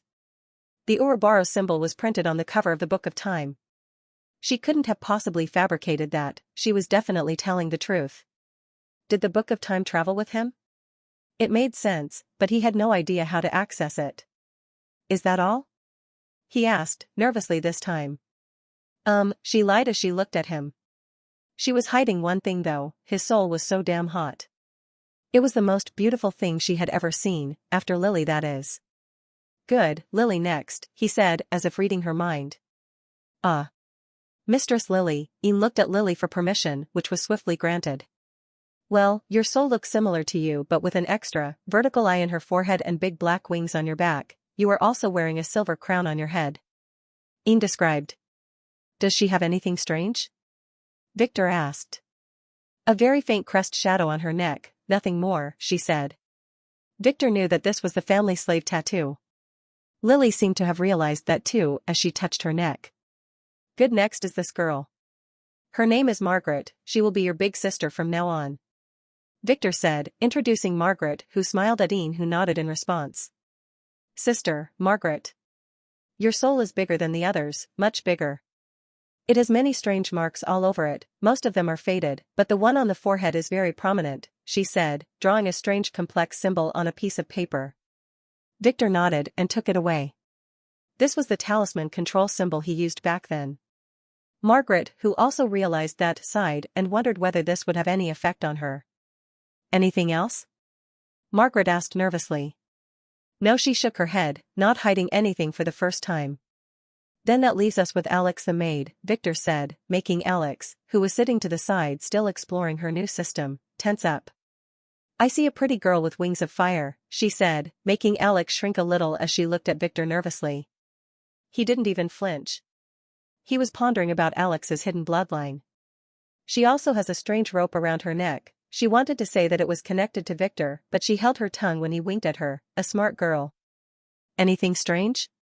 Victor asked as Alex nervously listened. Her wings have strange wiggly lines like chains, as if someone had drawn on them with black ink, she added, and she has this. I don't know, a gloomy aura around her, like some foul smoke, that's all. Oh. Good. Our little Alex has become a little girl inside. Victor chuckled, looks like my attempts to turn you into a girl are working. No, they are not. I am a real girl. Alex wanted to scream but didn't dare to. Victor looked at Ian with admiration as he watched her deactivate her skill and then rub her eyes. Using this skill must be very tiring. From now on you will no longer be an assassin, but will work for me, he said, winking at Lily who nodded. What will you make me do? Ian asked nervously. Nothing much. Until you grow up and become strong enough to fight demons, I will let you work as a bodyguard, he asked. A bodyguard? She asked, she was not that strong. As a player, you are much stronger than normal people, you will be protecting my little sister and attending school with her. Don't you want to go to school? She nodded. I also want to learn how to fight, she said. This was a chance for her. Good, I will arrange things for you when we return to my mansion. It will be your new home, and we will be your new family, he declared. And Lara will have a new friend, he thought. After the jet landed in Vane City, Victor and the girls quickly disembarked except for Ian, who was called by the nice flight attendant who kept asking her if she needed any help. Ian assured her that she was fine for the 100th time, before running after Victor. The group was welcomed by Leo, who was tasked to drive them to the mansion. When manager Arya asked if any of the company's drivers was free to drive the CEO around, he quickly volunteered. Although he didn't get any benefits yet, he was sure to be rewarded one day. Welcome back, young master, he said as he opened the door for Victor while secretly checking the girls. There is a new young one, a lowly. And why was that guy in maid clothes now? Stop, glaring, and drive, this young master is on a tight schedule, take me to the mansion, Victor scolded as he got in the car, ignoring the swarm of the Von Kron spies disguised as normal workers. They were busy informing their masters after finding the lost princess. Straight away, young master, Leo replied as he got into the driver's seat and tried his best to ignore the perverted way the young master was getting pampered in the back. And ignore the male maid who was sitting beside him in a strange way. The trip was pretty much uneventful, other than the couple of paparazzi and spy cars that were chasing them, there was nothing important. They reached the mansion 1 hour later. It was already dusk by then. Ian was still in shock from Victor's wealth when she was introduced to Hilda. This is Ian, she will be attending school with Lara and acting as her bodyguard. Victor said, looking around and searching for his little sister. Lady Lara is having a sleeping party at her new friend's house, Hilda said. Oh. That's good, did you check that friend's background? Victor asked as he squinted his eyes. It's clean, Hilda replied. Good, make sure to make Lara do her scheduled training when she returns, he said. Where are Hannah and the girls? He asked. They went shopping, Hannah needed some things. Good, did you find a good contractor for the basement? Yes, the construction will start tomorrow morning. Perfect. I will need you to supervise it all. Oh, and teaching the family rules and regulations. Victor said, giving Hilda Yin's file. Understood. You are going to the dungeon? She asked him after noticing that he didn't walk inside the mansion. They should have already finished though. I will go try my luck, he said turning around. If I guessed correctly, I might be away for 1 week or so. Something wrong in the dungeon? Hilda asked worriedly, the twins have already gone there. And Victor didn't seem to be joking. Yes. Don't worry, I will take care of the girls. You have an important task though, you have to take care of the wedding preparation. Call George if you need anything. And make sure that the cages in the basement are ready by that time too. He said as he walked out followed by Margaret and Lily. Alex had already gone to get a car to drive them there as the dungeon was in a player-only zone. What are the cages for? Hilda asked, but Victor ignored her as he left with the girls. Would he put grannies in these cages? She quickly shook her head, that was a disturbing image. She could only sigh and look at Ian who was nervously standing in the hallway. Did you have dinner yet? Hilda asked as she petted the little girl's head. Master, we found the young lady? A female spy suddenly broke into James Trove III's office and startled him. What? He said as he lifted his head from the document in his hand. Where was she? He asked as he swiftly hid the magazine under his desk. We don't know. She is now with that pervert, Victor. Thankfully he is not into young girls, the spy said, acting as if she had seen nothing. Did you find out when she joined him? In Termia City's airport, that would be the only place possible. We have no idea what she was doing there though, she said. It doesn't matter.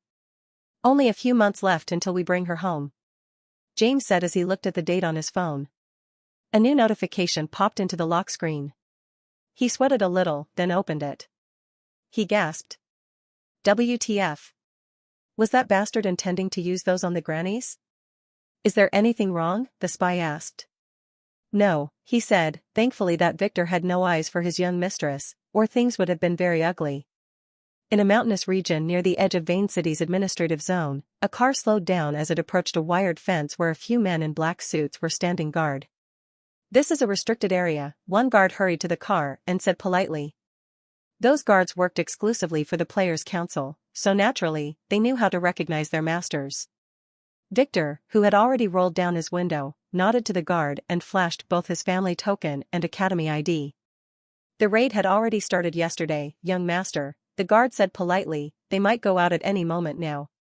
I was delayed due to family business. This young master just wants to try his luck, he said lazily. I understand. This area is now under the supervision of the Academy. Only those with Academy ID can enter the dungeon, the guard said as he gestured to the other men to open the gate. Victor nodded and thanked the guard as Alex, who was dressed as a normal driver, once drove the car in, then parked it in the parking area next to the grand inflated tent that housed the dungeon. Let's go in. Alex, drive the car out, park it somewhere nearby, then sneak back in after us. Victor said as he stepped down, I will use my power to hide you on your way back in. This dungeon will be dangerous, your mission is to use a disguised talisman to hide your looks and look for any jade keys you find inside. Jade keys? Alex asked. Yes, I have a feeling that we might find some of those here. You have to get them even if you need to steal them from the participants inside. Victor said, hopefully, Alex's scion luck would help him get those. No, he needed to give him more incentive. If you find any, I will forgive you and no longer carry on with your punishment, there might even be more rewards. There was more punishment? Wasn't it finished? Alex asked, touching her butt. Of course not. Do you think you can ruin my reputation without consequences?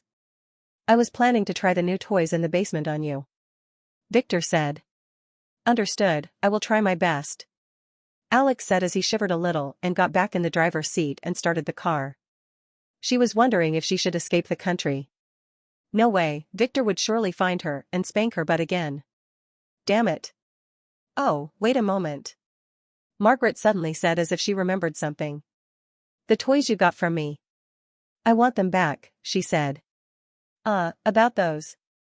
Alex paused, then sweated. Then closed the car window, acting as if she heard nothing. Hey, Margaret yelled, but it was too late. Alex had already started the car and driven away, leaving the dungeon complex in seconds. He nearly drove over one of the guards. That car is really fast, Victor said with a smirk. Oh, you think that's funny?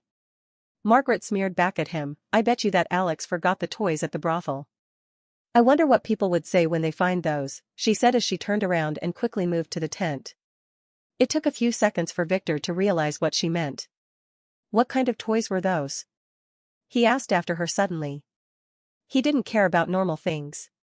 The type that you wouldn't even dare to show to a prostitute, the type that should have stayed as a concept art, she answered with a blush. She got those on a whim, to scare Alex. She was not planning to use them, maybe a little. Oh, **T. Victor cursed and then quickly called Kai. By that fucking brothel.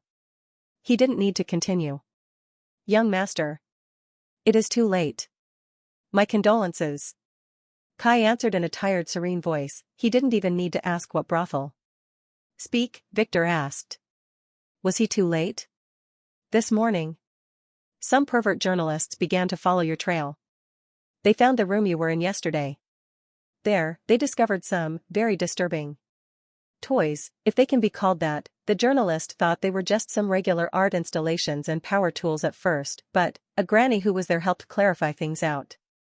I am sorry, young master. I was too late. Although I stopped the official news outlets, it's already all over the web. Kai pleaded. Victor could imagine him bowing deeply. How bad is it?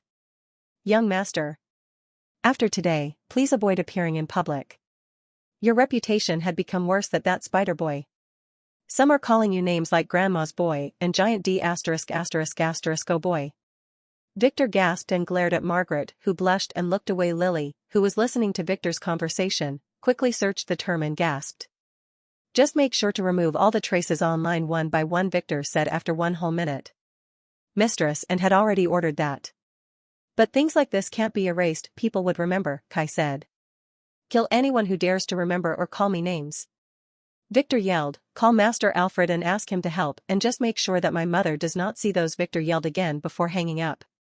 Thankfully, his mother was not too tech-savvy, and some things could still be hidden from her. Hopefully, the family censorship machine would be able to fix things to some extent before the wedding. Damn you, Alex. After 3 rounds of some very vulgar cursing that the guards around the area tactfully agreed to ignore, Victor stormed the dungeon tent, followed by Margaret and Lily, who was glaring daggers into her. I'd better not meet you at the dungeon, slut. That was what she meant. Victor, who seemingly forcefully erased what happened earlier from his poor brain, smiled as soon as he entered the tents inside. There the dungeon gate was. A cyan-colored revolving vortex inside an iron structure that was built around the gate to absorb its energy. Gates generated some unique energy that was still under study. After the reckoning, people would learn how to harvest this energy wand and put it to good use. Young Master Victor, the first, presume? A very normal-looking girl with short hair asked. She was standing guard next to the gate, leaning her perfect body against one of the iron frames. Naomi Chill. Level, 40. Class, Imperial Jester, S. Authority, 6. Strength, 115. Intelligence, 130. Agility, 120.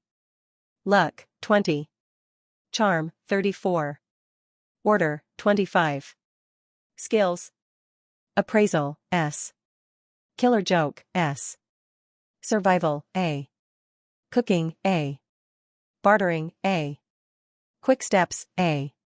Laughing Ray, A. Charm, A. Disguise, B. Search area, B. Dagger arts, B. Self-defense arts, F. Shield arts, F. Poison resistance, E. Map drawing, F. Equipment.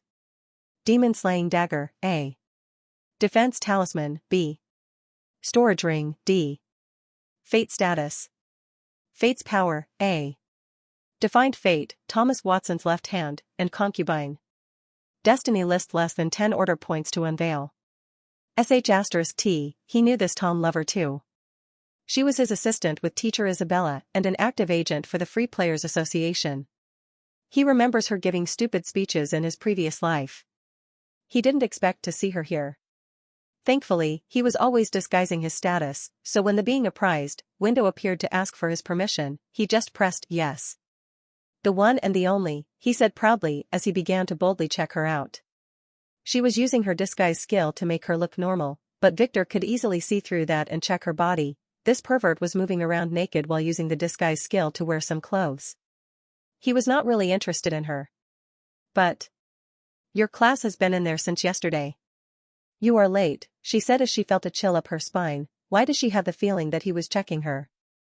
No, his disguise skill was perfect. He would only see through her if he had authority over 60, which was impossible. Wouldn't it be exciting if he could really see her? What was she thinking? Yes, he is handsome and younger than her, but she was not into men. She already had her Bella whom she was cooking slowly. I am always on time. They are the ones who got in early, he explained. Can I go in? He asked casually before winking at her. Those girls are with you, she asked coldly after noticing Margaret and Lily who were behind him. Men are all like that. Yes, Victor said. Show me your Academy ID cards, she said, stretching her hand. Victor nodded, taking the cards from Lily and Margaret and handing them to her, making 2 of them fall to the ground behind her. Let me, he quickly wanted to kneel and get them, but she stopped him after realizing what he was after. No need, she spat coldly, before glaring at him and then doing what he wanted her to do, turning around then bending down to get the cards. Giving him a wonderful 360-degree view of her amazing body. He had seen better, but this chick was not bad at all. Maybe he could achieve with this one what he failed to do with Isabella? Hopefully, he would be able to harvest enough order points in the dungeon so that he would be able to see her full destiny list when they leave. You can go in, she said after abruptly standing up, glancing at the cards then returning them to him. Why was her survival skill warning her against Victor? Victor just nodded in thanks. Although Naomi didn't know what he was thanking her about, she nodded in return and watched as Victor walked toward the dungeon's gate. The skeleton dungeon F. Victor paused. This dungeon was clearly F-ranked. Why did it feel like a higher-ranked one through Lynn's and Tom's eyes? Victor had multiple theories, but he can only confirm them inside. Be careful. If you encounter trouble, hide and wait for me, Victor told Lily and Margaret, then stepped into the vortex. Welcome to the skeleton dungeon, F. Warning, the Lich King had been resurrected, and all the Guardians have been activated. Target. Kill the Lich King. Kill the Skeleton Queen. Victor slowly opened his eyes and surveyed the area around him. It was very dark without any source of light, so he quickly took a flashlight from his ring and activated it, illuminating the ancient room he was in. It was a dusty old empty room, built of gray stone. It looked like the insides of a medieval castle. The room had 3 slim windows, embrasures they called them. They were filled with dirt though, as if this entire place was a castle that sunk into the ground. Good, he said. Constructed dungeons were very dangerous, but also very rewarding. Although they might contain deadly traps, they had big opportunities and treasures. This dungeon was not only part of a different world in the past, it was a part of a developed world. Victor quickly made sure that the room around him was safe, before activating his dungeon map. He got this thanks to his Dungeon Explorer title. He was a little shocked. This place was a big spiraling maze, expanding in all directions. It even had 10 levels that grew larger toward the bottom. He was currently on the 3rd floor. Unfortunately, unlike the map he got for being the first one to enter the dungeon, this map was static. It didn't show any player locations. Never mind that, he spotted 2 grand rooms that could be the boss's room. One of them was close, 2 floors below him on the 5th floor. The other one was on the 9th. This might take more time than anticipated, but he could do it if he hurried. The wedding must not be delayed. Firstly, he looked at the wooden door separating him from the corridor next to the room. How old was this door? Very old. Why was the wood still intact? It must be some very precious wood. He nodded, then carefully unlocked the bolt, locking the door from the inside, then pushed it open. It was very heavy, and he could only open it after pushing with all of his strength. There was nothing behind it. So Victor paused a second, then took an ear-inked sword and hacked at the door. It didn't even leave a mark on it. The sword was chipped instead. Good, what he said as he began to find a way to take the door apart. Good materials are rare and should not be wasted, as this dungeon would not be his. After conquering it, he saw the emblems outside the tent. This dungeon should belong to the Free Players Association. That organization should have been formed about 50 years ago and has been slowly gaining momentum ever since. That Naomi outside was surely waiting to scout the best students. He didn't care about that for now and focused on disassembling the door by lifting it from its hinges. Unfortunately for him, this thing was stuck hard. Even after trying for a couple of minutes, it didn't budge. The hinges were all rusted inside. And it was some kind of super otherworldly rust. He tried to spread some soul poison on it, but it didn't work, as the hinges were metallic after all, and the soul poison needed organic matter to work. After some thinking, Victor took some of the green goo he was accumulating in his ring and spread it on the thing that began to hiss. As expected, he had seen this thing affect the ground after killing some targets. It's slow but working apparently. After coming into contact with living matter, the soul poison turns into some sort of super corrosive substance. After 10 minutes or so, whatever super rust was in there all melted, so Victor could easily unhinge the door, which he lifted from its place with great difficulty and then leaned it to the wall as he felt someone approaching. Seemingly as he was working, he caused some noise, so a curious skeleton suddenly appeared behind him. Looking behind in a hurry, Victor quickly appraised it. Skeleton soldier. STR, 31/AGI, 21. Strong. Novice players would surely have trouble with it. It was dressed in a rusting metal chainmail and a metal helmet like an ancient soldier. As soon as the skeleton saw Victor, its eyes shone with an ominous green light as it lurched at him with its rusty sword, which shattered like glass as it hit the wooden door which Victor used as a shield. Victor was surprised. What kind of garbage weapons were those? What kind of castle was this, where the doors were tougher than the weapons? Unless... Victor quickly put the door in his ring and began to inspect the skeleton, who seemed to feel his existence, but was not able to locate him. Interesting. Victor said this thing was able to sense life, but not enough to find him because of his disguise. Victor quickly tried to disguise his life force too, but it didn't seem to work. The skeleton was actively looking for him. Then after finding him, it began hitting the walls with its bony hands until they shattered. Even the skeleton was fragile. Victor said as he watched it bash itself to death trying to conquer the imaginary Victor she was attacking. It was a she, he could tell from her lousy breastplate. After making sure that the skeleton was dead, Victor started dissecting it. It had nothing of value. But he could easily notice that the sigils on its armor were different from those engraved on the wall. *T. He cursed. He felt that something was wrong when he read that this dungeon was F-ranked, despite the strength of its monsters. He had heard of those before, dungeons that existed for so long that even in its previous world it was also a dungeon. These kinds would have been S or SS ranked before, but after eons of existence in isolation, their level dropped and the world could only assign an F rank to it by measuring the level of the strongest sentient creature. That thing might be weak, but its subordinates would definitely be very strong. Victor had no idea if the weak one was the Lich King or the Skeleton Queen though. This poor skeleton must have been also a dead dungeon raider from another world. She must have lost her life here and turned into a skeleton monster. He could tell from the sword stab in her breastplate that was cut like paper. This dungeon was more dangerous than he anticipated. The hardness of the doors and walls indicated that it was a part of a higher world and that he had no way of digging tunnels to reach the boss room. The pickaxes he brought were useless. Taking a deep breath, Victor decided to continue his exploration, heading to the closest boss room as in his original plan. On the way, he encountered no less than 30 skeletons, but they were also the weak kind that had lousy weapons and no artifacts or treasures at all. Only one lousy gem would drop every time he shattered one of their skulls with his mace. He tried using the soul poison on a couple of them, but it only made them a little confused. They had no souls.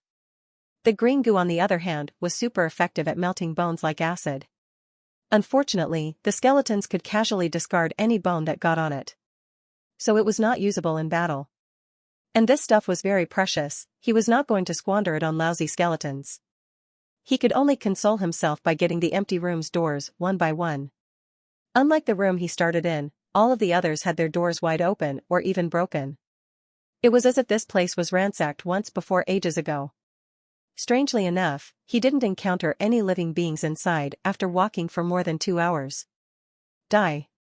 A scream startled him. Victor frowned and quickly hurried toward the voice that he recognized. It was none other than Teacher Isabella, who had seemingly attracted more than 10 skeletons that kept hacking at her with all kinds of lousy swords and hatchets. She was using a bright sword to hack at the skeleton while holding a great shield with her other hand, protecting 2 terrified girls behind her. They were his classmates. And they were holding some kind of blue-colored torches in their hands, illuminating the room's surroundings. Miracle torch, F. Light source, needs 1 gem every 30 minutes. Demon slaying sword, A. 200% damage against demons and the undead. 0.5% death chance against the undead. Shield of the Cinders, A. Deflects 10% of the damage at the attacker. Not bad. After some thinking, Victor decided to help. So he took a great mace from his ring and began hacking at the skeletons. Yesterday, when he realized that this was a skeleton dungeon, he made sure to get suitable blunt weapons and teach the girls some skeleton and undead killing methods. Although he didn't have any S-ranked maces. He had a couple of A-ranked ones that he got from his ancestors' vault. Teacher Isabella was startled at first when one of the skeletons shattered, but she quickly noticed Victor, who was moving in a strange way between the skeletons. He was shattering their skulls one by one. Victor! When did you get here? She shouted in shock as she decapitated a skeleton who ignored Victor as they attacked her. An hour ago. What's wrong with this place? He asked casually as he killed the last skeleton, that until the last moment didn't notice him. Seemingly his disguise was working somehow, but it was not strong. No. He realized something. Someone else must be the one who was feeling life and guiding the skeletons here. Something far away who could not precisely read life signs. Like maybe a Lich King. That's why those skeletons didn't notice him when he was near the 3 girls. I don't know, she said awkwardly. She was not used to speaking politely with Victor. He was the last person on earth she expected to save her. Thank you for helping us, one of the girls said just as came out from her hiding place and bowed politely. Victor remembers her. Her name was Andrea. She sat in front of the twins and was very polite. It's my duty, he said with a charming smile. Did you locate the boss's dungeon? He asked as he watched the other girl searching the skeleton corpses. She found only a few gems. Only one skeleton had a silver ring on his finger, which Victor had already confiscated. No. Something is wrong here. Isabella said as she sat near a wall, catching her breath. There might have been a mutation in the dungeon. What? Did anyone get hurt? He asked as if he was really concerned. Mark and Lucinda are dead, Andrea answered him this time with a sad tone. There were tears in her eyes. Lucinda was her friend. Oh, he sighed as if he cared. He couldn't even remember who those 2 were. So what's the plan? Where are the other students? Are there any good proficient players other than Teacher Isabella here? Victor asked as he checked the hallways. Seemingly every skeleton around had already been drawn to the noise here and was killed. We haven't decided yet. The group originally had 30 students, 3 teachers, and 2 FPA mercenaries. Most are missing now. Isabella said, we are regrouping on the upper floor. It's safe there as we killed all the skeletons and barricaded the only stairway reaching it. We will wait for a week. By that time the academy should have realized that we are in trouble and they would surely send help, she added as she stood up again. She couldn't afford to rest. Tom had not been found yet. Oh, how many floors does this dungeon have? He asked. I don't know yet. I have been going around saving your classmates. I have only reached the 4th floor, she said. Did you meet Mina or Mana? He asked worriedly. Not yet. I only found students until now, she said. You are the 9th. Now come, we must hurry back to the 1st floor with the girls. It is safe there. Hopefully Mr. Gold has found some other students. No. I plan to go down, I came here with Lily and Margaret, so if you meet them tell them that I will be heading to the boss's room, he said as he turned around. Wait. Isabella suddenly said, be careful, we are not the only ones here. What? He asked. Seemingly this dungeon is not new, as we had been assuming. It might have been open for a few years. Presumably, some profiteering player found it and had been selling its info in secret. There was more than one group of rogue players who had been trying to conquer it, she explained. What? How long have they been here? He asked. He heard of those before. Players can only level up once they leave a dungeon, so if a weak player enters a high-ranking one, he can only hide around and survive waiting for help. Some of those players might not be good. I have no idea. We only met one guy, he said his group had 5 players left. They came here 3 months ago, just before the Free Players Association found this place. They were hiding on the 5th floor, which is a little safer and has some edible things. He told us that there were others though, some were not that friendly, so be careful, and tell any students that you find, to find me on the upper floor, she said. Teacher, aren't you going to tell him to come with us? It's dangerous. Andrea was shocked by her teacher's irresponsible behavior. He is a member of a noble family, they had their ways. Isabella said. In truth, she didn't want Victor anywhere near her or her students. Sure, he was strong, but he was also a big bad wolf. He should go fight with the other bad wolves, leaving them alone. Don't worry about me, Victor said with a smile as he patted Andrea's head. This girl was not bad. Her class was a scout, which was very good for surviving such dungeons, but she was still too immature. Ah, the girl blushed, then felt Victor stuff something into her hand. It was a storage ring. Was he proposing? Even her father, the patriarch of her family, didn't have any of those rings. Keep it, he said, it only has a few cubic feet of volume, but it is filled with my new family energy bars, he explained. The new super energy bars? Isabella asked as she looked at the ring. It's not like she was jealous, she had a ring, a better one. But the energy bars were a treasure. They had just been released a week ago, and she didn't have a chance to try them. According to the rumors, you can fight for an entire day without feeling hungry after eating one of them. Yes. They taste like shit, so I don't want them anymore, he said, making Isabella curse at him for being a spoiled brat.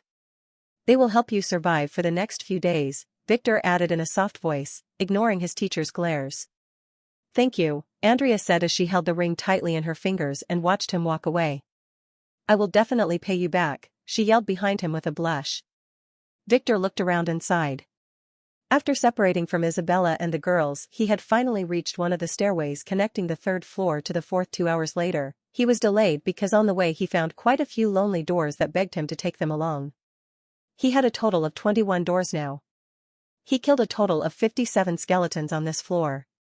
Although he didn't manage to level up due to his high level, he earned himself 57 order points. After getting out of here, he might be able to reveal many secrets. Name, Victor von Weiss. Level, 119. Titles. Dungeon Explorer, discovered a dungeon. Dungeon Conqueror X2, triggered a dungeon clear event. Savior X2, saved a human from an unavoidable death flag. Avenger, killed a stigma title holder. Master Demon Slayer, killed a demon 100 times stronger than you. Status. Authority, Infinity. Health 4645 of 4645. Stamina 3499/3570. Mana 3331/3915. Strength 331. Agility 297. Intelligence 370. Luck 46. Charm 55. Order points 65. Class, Fate Weaver. Subclass, None. Class skills. Eyes of Destiny, X, +2. Destiny Shield, SSS, +1. Fate Tracker, X, +1. Fate Instinct, X, +1. Recognized skills. Womanizer, A. Face Slapping, C. Butt Slapping, D. Silky Tongue, D. Gourmet, E. Pain Tolerance, E. Poetry, E. Creative Writing, E. Songwriting, E. Sword Arts, E. Sleeping, E. Poison brewing, E. Acting, E. Lying, E. Evading, E. Self-healing, E. Dagger arts, E. Needle arts, E. Movement arts, E. Martial arts, F. Piano, F. Guitar, F. Quick reading, F. System skills. Admin appraisal, SSS, +3. Admin merchant, SSS, +2. Master seal, SS, +3, 5 of 5. Contractor of Doom, S. Unlimited disguise, SS, +3. Eidetic memory, A. Super enhanced senses, A. Silent blade, A. Fire breath, A. Disabled due to the lack of fire magic affinity. Dagger throw, B. Health regeneration, E. Lie detection, F. Enhanced senses, F. Magic affinity, none. Bloodline, Elder Dragon, AAA, 3% awakening. Fate strength, A. Unaffected by outside fates. Equipment. Defense talisman, S. Dragon storage ring, S. Shadow shifter ring, SS. Area inspect ring, C. Levitation necklace, A. Hidden armor, B. Skull crushing mace, A. He got 2 rings from the skeletons, but they were just normal F-ranked strength and speed-enhancing rings that he had no interest in. A player can only equip up to 1 extra ring every 50 levels after all, and his fingers were already occupied by a storage ring, the shadow shifting ring, and a C-ranked rare area inspect ring that he got from his ancestor's stash. It protected him from traps and attacks from the back. He could only use those later, to scam some little girl. But that's for later. Unfortunately, this floor was seemingly scrubbed clean by other pillagers before he came here. What a bunch of sick bastards, leaving nothing for this young master, he cursed. He didn't expect things to be this messy, that's why he gave Andrea those energy bars. He didn't want his classmates to go out searching for food in this dangerous place. As this might cause the wedding to get delayed, it would not be appropriate to hold a wedding when all of your classmates were killed after all. Looking at the stairway, he hesitated for a second, checking his remaining mana and stamina. He can carry on for another 7 hours without any problems.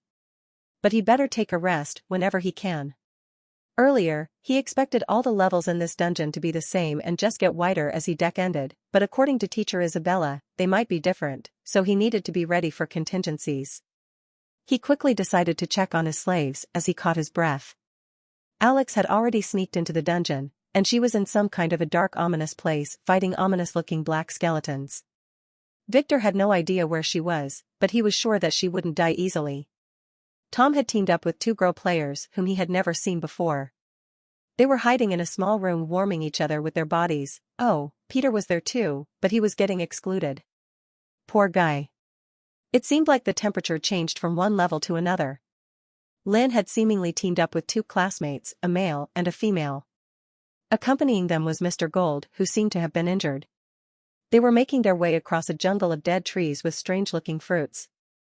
They were getting chased by some other guys who were getting delayed by the gargoyles Lynn kept summoning. "Lynn, where are you?" Victor quickly asked her using his blood slave communication power. "The 5th floor," she quickly answered. "Some group of rogue players is chasing us." "Why aren't you killing them?" he asked. Lynn was very strong after all. Lynn Cross/Von Rosen. Level, 0. Class, Ace Summoner, AAA. Authority, 5. Abnormal state. Corpse poison S. Strength, 50/980. Intelligence, 30/997. Agility, 40/983. Luck, 1. Charm, 37. Order, 10. Skills. Devouring S. Deathblade A. Self-heal A. Poison resistance A. Drug resistance A. Death shrill B. Summoning art B. Resistance building D. Enhanced senses D. Demonic command D. Drug brewing D. Staff arts D. Alchemy E. Charm F. Sleeping F. Equipment. Summoner staff A. Protection talisman S. Storage ring A. Fate status. Fate's power, F. Summary, rising. No active fate. Destiny list less than 10 order points to unveil. Those evil men poisoned me so I can't use my full strength. They have 2 high-level warriors, she said. I already took an antidote, but it's working very slowly. Victor shook his head. Despite having attributes that can rival a player with a level 400. Lin was in a pinch. Her luck and fate were just that bad. Thankfully, her fate of death had been cancelled. Use some cheap talisman and claim that it is a rare disguise talisman. I will use my power to hide you and your group for 15 minutes, use it to escape, he said. Using his skill through Lin would cause his mana to drain fast, and he couldn't risk this while being alone in the dungeon. I understand, she said as she quickly told Mr. Gold to prepare, then activated a cheap defense talisman while guiding her group to hide behind the trunk of a giant dead tree. Her pursuers were fooled and passed them without noticing a thing. Guide Mr. Gold to the first floor and stay there. For now, the poison you are suffering from is corpse poison. It is very tricky to cure, but thanks to your resistance it will not hurt you badly. Just be careful not to be poisoned again. I am on my way down to the 4th now, he instructed, deciding to hurry up. Lin was of no use. Curing the corpse position will take the time that he didn't have. Be careful, she told him as she squeezed her little hand. That's what she gets for being reckless and overconfident in her power. She should have been more careful. Sister Lin, you are amazing. What is your class? Wasn't it a summoner? The male classmate accompanying Lin said suddenly as he secretly checked her out. This girl is very pretty and strong. She was also pure and lovely. Maybe he can woo her and join the Von Rosen family as a son-in-law. He heard that they only had women players there. He. Tristan, that's rude. You should never ask about other people's classes. Mr. Gold scolded him before coughing some blood. The other classmate, a nice girl, quickly helped wipe her teacher's mouth. Most of the girls in the academy were from minor aristocratic families. They were well-mannered and knew how to respect their elders. I just want to get to know her better. Tristan complained. He was from a normal family and was lucky that he got a chance to awaken because he stumbled upon a ritual being conducted while sneaking to look at the neighbor's girl Andrea, whom he followed as she undressed and entered a strange lake with another girl from her family. He didn't have time to wonder what they were doing as he got struck by lightning and awakened as a player. Thankfully, due to fire suddenly breaking everywhere on the lake, no one saw him after that and he managed to escape and began to use his hypnosis ability to have some fun. He eventually managed to enter the academy after some people from the Free Players Association caught him trying to rob a bank and taught him an unforgettable lesson. Remembering it made him shiver a little. Lin is engaged to the Von Weiss family, Mr. Gold warned him. As an experienced man, he knew how to read the stupid mind of some horny teenager. I know. I just want to be friends, he lied. He liked stealing girls from others. That's the thing that got him his wicked bard class. Lin said nothing, she just ignored him, making him smile and shake his head while adjusting his plan, totally unaware that Lin's super spiteful fiancé, Victor, had already added him to his very naughty list. The list that the Nutcracker would visit sooner than later. Another metallic skeleton broke into pieces as Zoe hammered it with her new great bone club. What kind of bone was this? It was stronger than steel. Taking a deep breath, she quickly collected the skeleton's shattered metal bones and gem. It had already been a full day, and she only managed to find one of her classmates. It was too late for him though, as he had already turned into a zombie and attacked her. This dungeon was so evil. She was beginning to feel tired after an entire day of fighting. So she decided to find a place to hide. The area she was in was different from where she started. She must have crossed to another place when she was being chased around earlier. This zone looked like an ancient temple, with all kinds of washed-out drawings and symbols on the walls. She quickly managed to find a place at one end of the tunnel she was in. It was not really a room, just a corridor ending, but it was a perfect resting place as attacks would come from one direction and the tunnel had many intersections, so she would be able to fend them off or run away as long they didn't come from the closest one or attacked in a swarm. Don't jinx it, she mumbled as she sat down on the brown-tiled floor to catch her breath. At least, she was not hungry. She couldn't even think about food after trying that disgusting energy bar. If Uncle Falcon didn't warn her about its taste earlier, she would have spat it out. Track. The sound of moving bones startled her and made her quickly open her eyes and jerk to her feet. She must have slept due to exhaustion. Readying her club, she quickly realized that her worst fears had come true. There was a patrol of 10 skeletons approaching. They had just turned the corner and made her realize that she was in trouble. Those were not like the earlier ones. They were dressed in ceremonial garbs, and their bones were made of gold. She should run. That's what her intuition told her. Thankfully, the skeletons were at the end of the tunnel and didn't reach the intersection yet, which was closer to her, so she quickly ran as fast as she could, intending to escape for now. It was a bad decision, because as soon as she reached the intersection and attempted to enter the side tunnel, she realized that another group of those golden skeletons was there. She almost ran into their sharp ceremonial sickles. She quickly swung her club at one of them, intending to shatter its skull, but it didn't work as she could only hear the sound of metal hitting metal and her hand felt numb. She was about to let go of her club, but she quickly held it firmly and used the recoil of the hit to spin her body around. Zoe hurried back to the end she was in, where she prepared herself for a fight. She would be cornered, but she couldn't afford being surrounded from two sides. Damn it! She cursed as the two groups of skeletons merged into one and approached her in a synchronous march. She could only back away until her back touched the wall behind her, making her feel how wet and sweaty her shirt had become. Was she going to die here? That was what she was thinking when she heard the sound of rocks sliding. It was a secret door behind her. She wanted to escape quickly, but a scream made her stop. Make way. Coming through. A pretty blonde guy who was wearing a tattered driver's suit jumped out of the opening, then ran toward the skeletons. He didn't fight, but jumped using the side of the wall as leverage, then used the skeleton skulls as stepping stones to reach behind them and continued to escape without even looking behind. The skeletons, who now had step marks on their skulls, opened their skeletal mouths in shock for a few seconds before noticing what was approaching from the secret door. Their dead eyes shone with green flame as they unanimously decided to turn around and run for their life, or whatever was making them move. Zoe wondered if that guy was Victor's gay driver as she looked behind her. That's when she realized why they were running away. What kind of abomination is this? How can something like this exist? She didn't have time to ponder that. Damn it, she cursed as she ran after the skeletons. What the fuck is that? A message that startled her and all the players in the dungeon answered her question. Warning, Isfigar the Great had been awakened from his deep slumber. Warning, dungeon had reached S rank. Targets updated. Kill Isfigar the Great. Kill the Lich King. Kill the Skeleton Queen. Outside the dungeon, Naomi was pondering about when Bella and those students would come out. Naomi had noticed that her best friend was looking strangely at one of the students earlier, and that made her a little annoyed. Bella was hers. She should never look at a boy like that. She suddenly remembered Victor's hot and domineering eyes when he looked at her. It was as if he saw everything. And oh, that's impossible. But what if? Could it be that he dropped those papers on purpose? She felt nothing before, but now that she was thinking about it, she felt that it was a little unnatural. Could it be that he was checking her?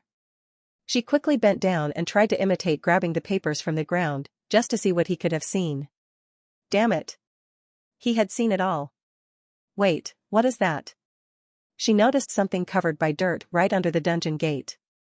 Forgetting what she was thinking about, or maybe trying to escape reality, she quickly knelt and carefully reached under the dungeon gate that was hovering only a couple of inches above the ground. It was a piece of paper, and was stuck as if it was nailed there. She pulled harder, tearing it, and then stepping back and carefully inspected it. It was a talisman that she didn't see anything like before. What is this for? She didn't have to ask that as seconds later the vortex at the dungeon gate began to grow bigger and turn from cyan to dark blue. It took her a few minutes to realize what this was. *T, this was a C-ranked gate, not an F-ranked one. It must be this talisman's fault. Someone must have placed it here and hidden it carefully so that everyone would think this was a low-ranking dungeon.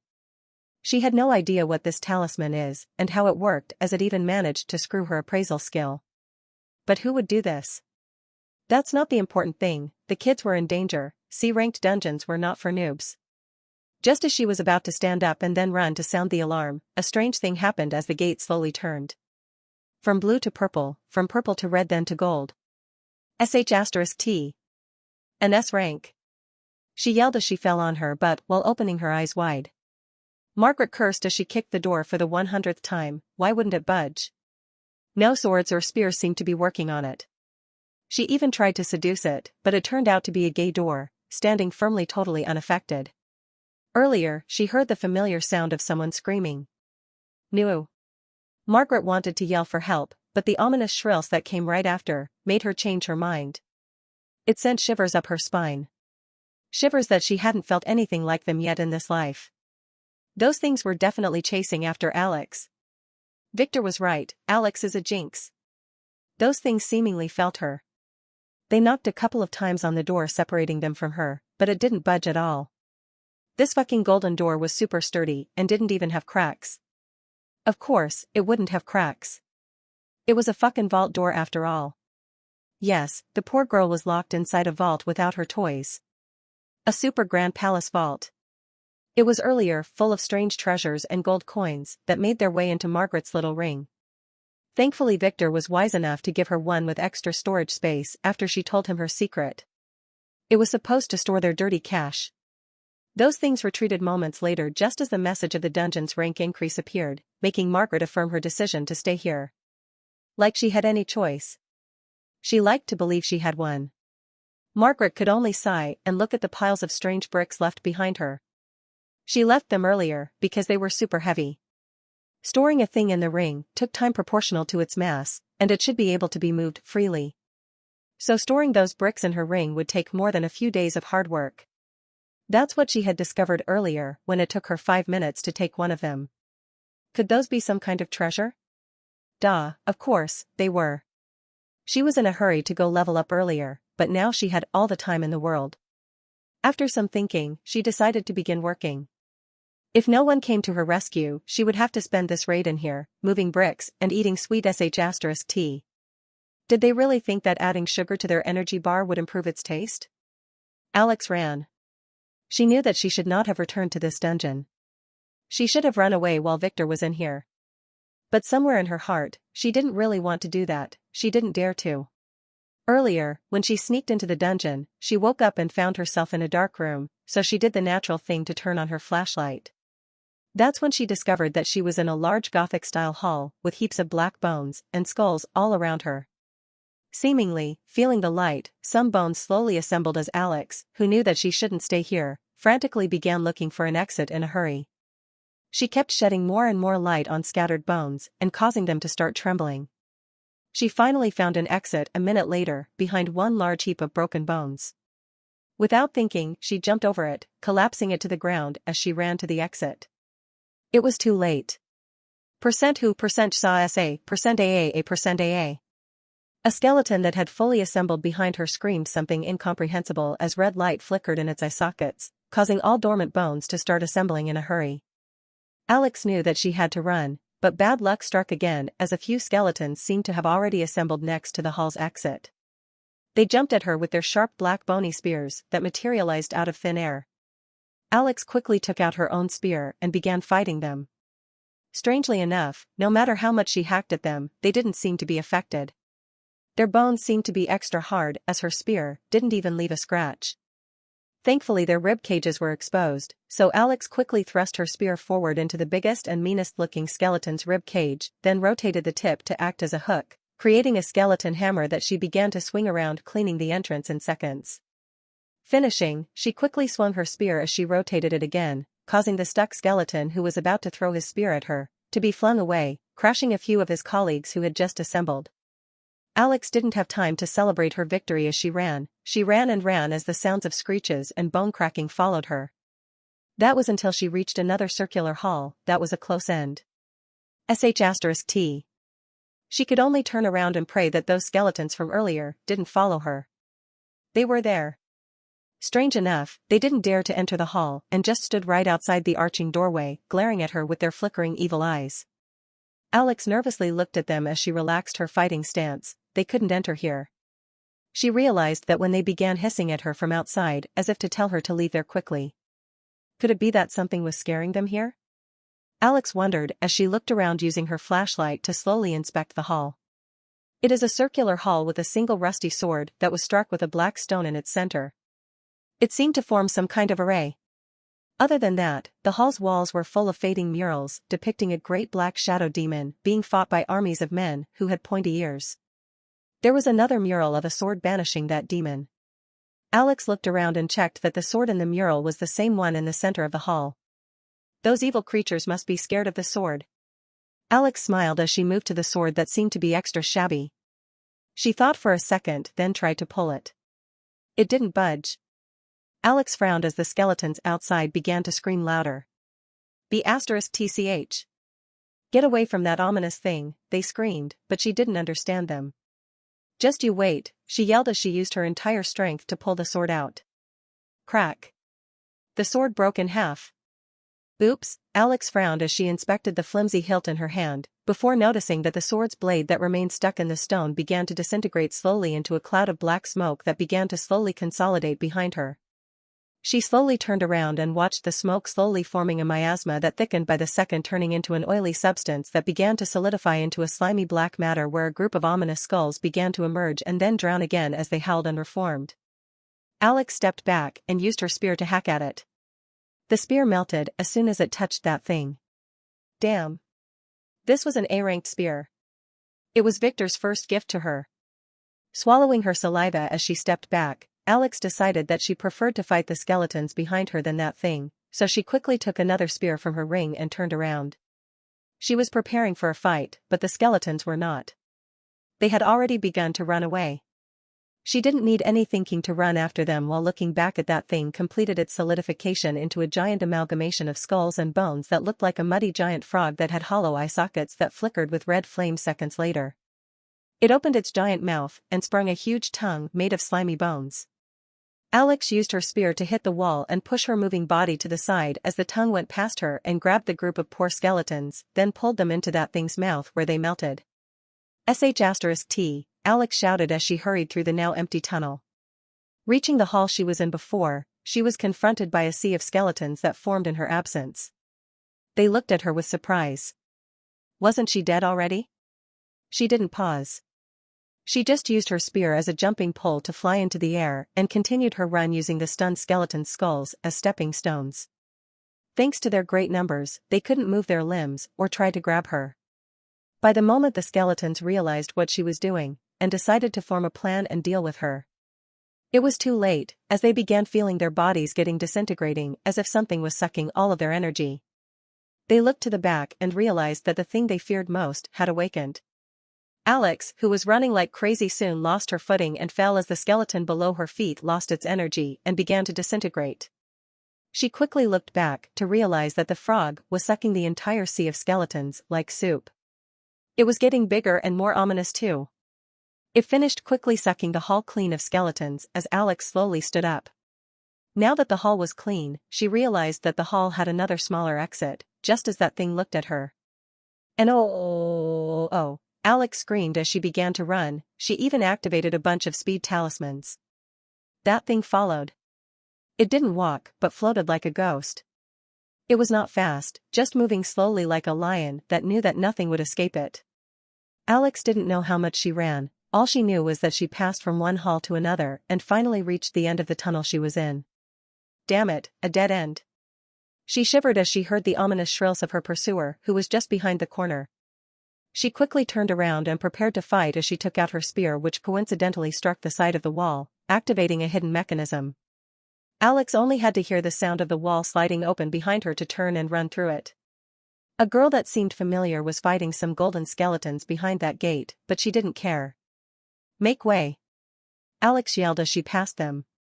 She was not going to die here today. Damn you, Alex. Victor cursed as he sat up. He was currently resting in a secured room after spending 5 hours on the 4th floor, which looked very similar to the 3rd with more skeletons and super doors.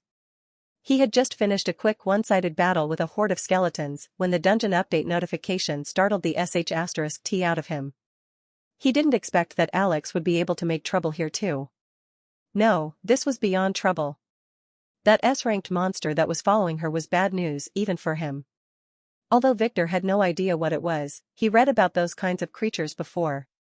It was very similar to the demon that the Von Zwei family injected into Rita. But this one had a physical body made out of miasma, which he was not sure if his soul poison would work on. Wasn't Alex too unlucky lately? She had been causing one problem after another, without rest.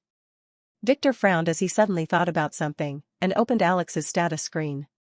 What if there was something affecting her? Name, Alexis Donner. Level, 71. Class, Warrior. Abnormal status. Blood Slave, SSS. Authority, 7. Strength, 165. Agility, 129. Intelligence, 127. Luck, 37. Charm, 50. Order, 29. Skills. Thunder Fist Arts, First Half A. Spear Arts A. Survival Instinct B. Spider Hater C. Equipment. Gender Swapping Ring, S. Storage Ring, A. Sigma Silver Spear, B. Black Leather Armor, C. Thunder Sect Disciple Token. Cancelled. Fate Status. Fate's Power, S. Summary, Dark Scion. Defined fate, Dark Scion suffer in misery. Live for revenge. Die in glory. Destiny list less than 10 order points to unveil. Victor frowned. Her fate was affecting her again now that she was far from him. And other than the fact that Alex had very few skills and was still holding on to her stupid Thunder Sect token, there was nothing unusual here. Could it be a coincidence? Thinking for a moment, he pressed on the Destiny list and paid the price of 10 order points. Destiny list. World Fate Dark Scion, suffer in misery. Live for revenge. Die in glory. Active SS. Birth Fate Holy Princess of the Phoenix Clan SS. Self-set, fall in love and build a family S. Self-set, revenge for father's death S. Self-set, find why mother left me, was I not a good girl? S. Self-set, rebuild the Thunder Sect S. ID_X_147337, Great Misfortune, 2030th Day SS. Holy what? Phoenix Clan. That was her hidden bloodline. Ooh. Many things began to fit in, no wonder the world hated her guts. The Phoenix Clan was one of the most powerful otherworldly races that appeared after the Reckoning and established gates to this world. Although he never met any one of them, he read about them. The Phoenix Clan does not keep male descendants as they lack bloodline power. They only accept females. That would probably be the reason why Alex's father told her to act as a male. But that didn't explain why her bloodline was locked. This must have been done by her mother, but why? It was obvious. The word princess indicated royal struggles. It seemed like his bet to keep Alex was spot on. Although she was a little troublesome, if he could tame her, he would be able to control the Phoenix Clan from the shadows using the same tactic he planned for the other great powers. Interesting. What is this? Victor still had many questions after reading the fate list, but what finally caught his eyes was the last entry. ID_X_147337, Great Misfortune, 2030th Day SS. Wasn't this ID the same one he saw earlier in his fate log? The one that gave his grandmother and Harvey death fates? The one he suspected to belong to the Fate sect. Why were they targeting Alex with misfortune? No. Victor quickly paid another 10 order points to look at Lynn's destiny list. Destiny list. Self-set, marry Victor von Weiss F. Self-set, give birth to a cute child for Victor von Weiss F. Self-set, help mother F. ID_X_147337, Great Misfortune, 2030th Day SS. The same fate existed.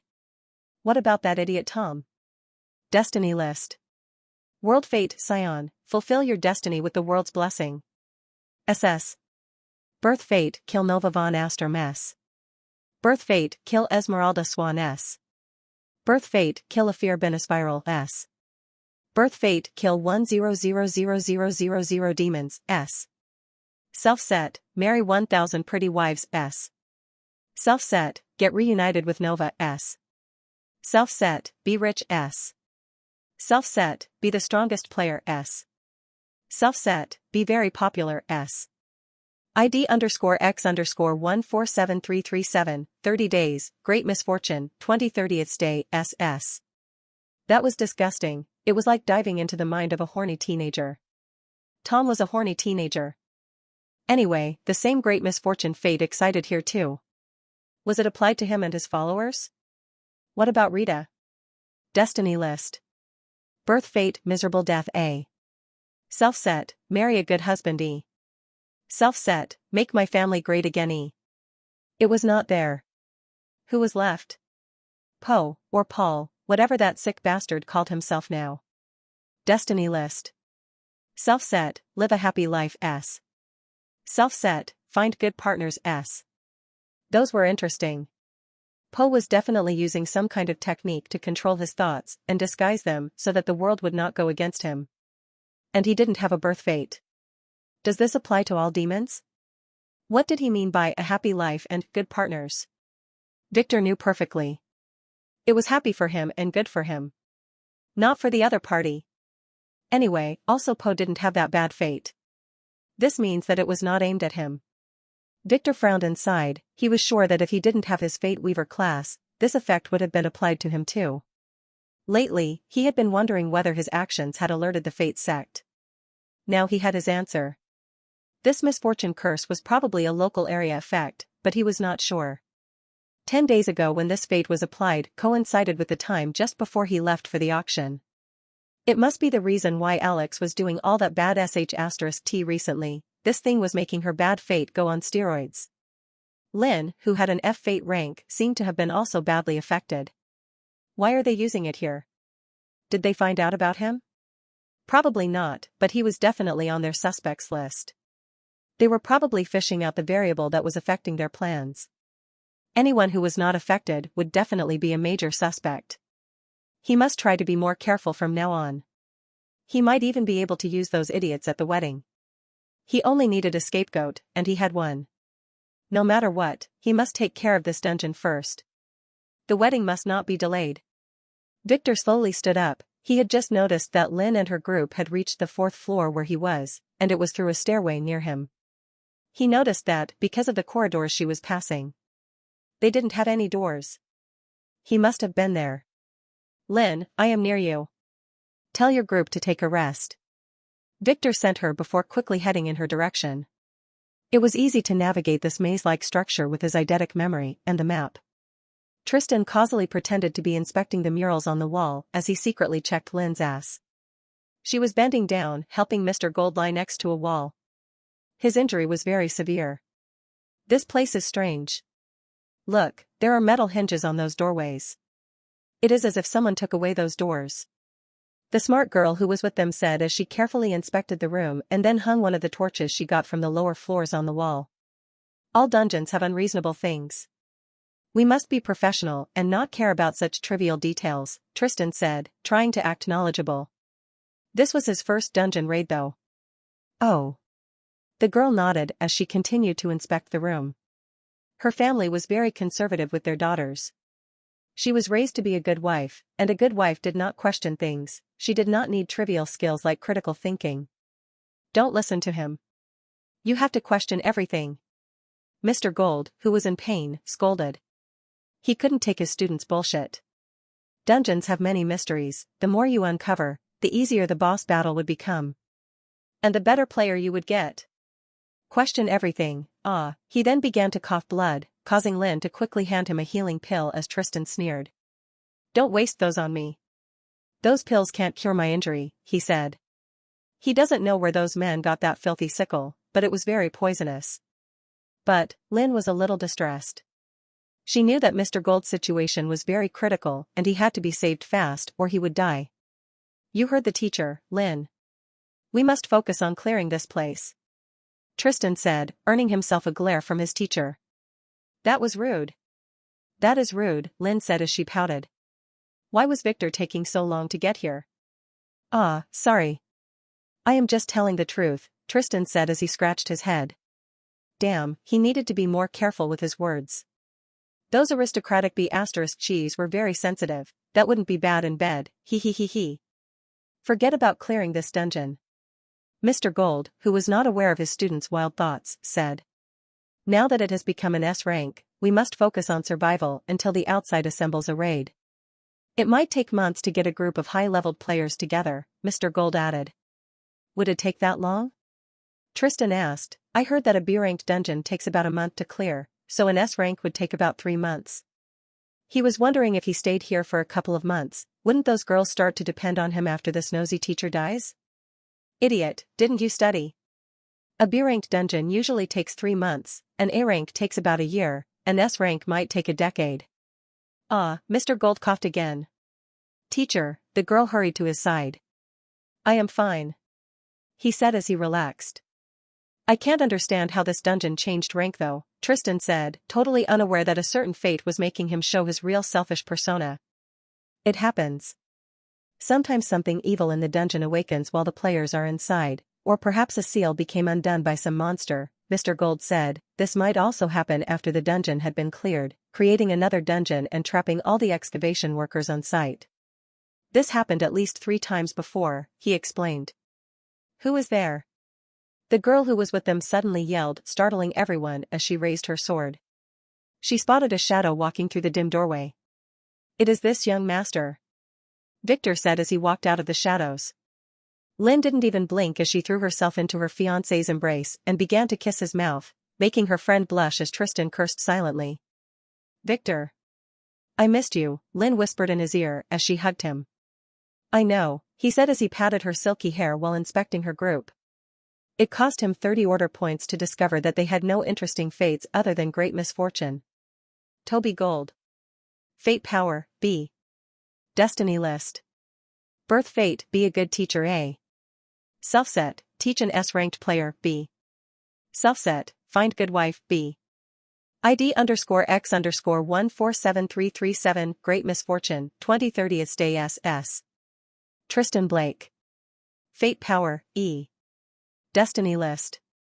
Birth Fate, rape 100 girls 1/100 F. Self-set, NTR 100 girls 4/100 E. Self-set, become very rich E. ID_X_147337, great misfortune, 2030 stay SS. What a piece of sh*T. Elma Greentree. Fate Power, D. Destiny List. Birth Fate, be a good wife C.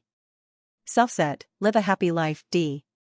ID_X_147337, great misfortune, 2030 stay SS. What a good girl. Now he was sure. The misfortune was an area effect. Now, he needed to determine its diameter. That would have to wait until he exits the dungeon. We have things to do, he whispered in Lynn's ear as he spanked her, but she was still hugging him after all. She blushed as she reluctantly let go. Damn, I should be the one spanking her. I am the protagonist of this world, thought. Tristan thought as he watched angrily as Lynn began to rub her but with a bashful smile. She obviously wanted more. Victor acted as if he didn't notice anything. He quickly went to check on Mr. Gold.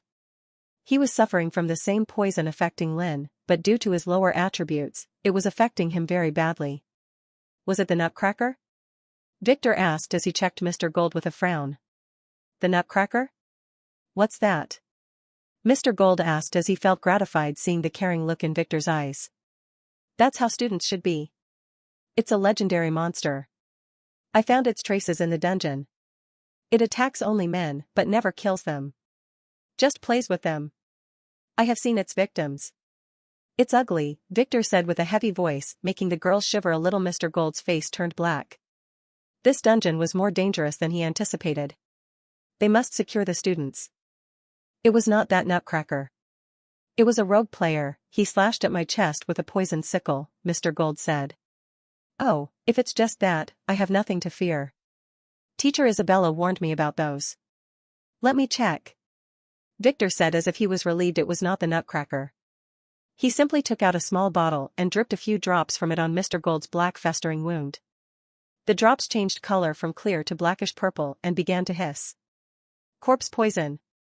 Victor said with a frown, making Mr. Gold gasp. He suspected as much, but didn't dare to confirm it. Check Lynn. She was hit too, but she is hiding it, Mr. Gold quickly said. Unlike his stupid students, he knew that Lynn was hiding her injured shoulder this entire time. Victor was her fiancé, after all. Show me your injury, Victor ordered, turning to Lynn, who blushed and exposed her jade-like shoulder, where a black cut a little smaller than the one on Mr. Gold appeared. Victor didn't care about Tristan, who was licking his lips secretly. He just ran the test again. The result was the same. Corpse poison. Mr. Gold sighed. If they didn't exit this dungeon fast and get help, their situation would be hopeless. Corpse poison was very tricky to remove, even in a player's hospital, as its survival rate was 7%. Thankfully it's only a corpse poison, Victor said as he took out another bottle that he had just purchased from the system for a lot of coins. This is the brilliant dew pill. Mr. Gold said as he watched Victor take out 2 pills. He knew about those. They were the best medicine for corpse poison. Yes, I happen to have this. I found it in a dungeon a while ago. Victor lied as he gave Mr. Gold a pill, then popped one in Lynn's small mouth with his finger, which she made sure to lick and suck. What were they teaching this girl? You should heal in a few hours. I met teacher Isabella earlier today. She is barricading herself with a few students on the upper floor. Victor said. Oh, that's a relief. Where are you going? Mr. Gold asked as he began to feel better.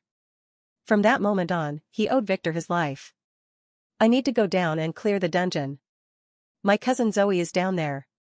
I must save her, Victor said chivalrously, making the girl who was sitting to the side and looking with envy at Lynn blush. Why can't she get such a cool fiancé? It was her fault. She should have not refused when her father wanted to offer her as a concubine for Victor after hearing that he was in her class. Damn it, she thought he was some perverted young master. Now she knew better. Perverts could be cool. I want to go with you, Lynn quickly demanded. Her wound was healing fast. Very fast. No, first you have to help Mr. Gold reach the top floor. Victor scolded. But. No buts. You can come to find me after that. I will wait for you on the 5th floor. Victor said, making her reluctantly nod. He might need her powers. She was the strongest player in this dungeon after all. Victor.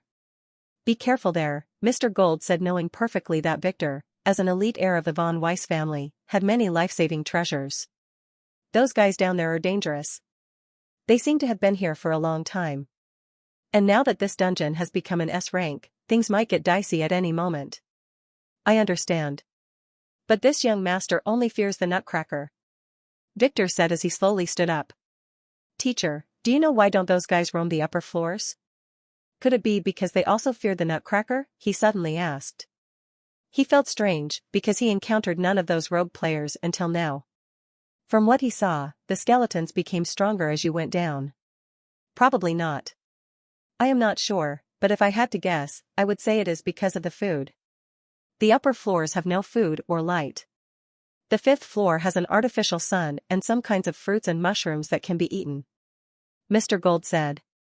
He had never heard of the Nutcracker before, but he can't be more knowledgeable than a von Weiss heir. I see. Victor said as he turned to leave, then stopped to give some parting words. I want to remind you, make sure to watch out for the Nutcracker.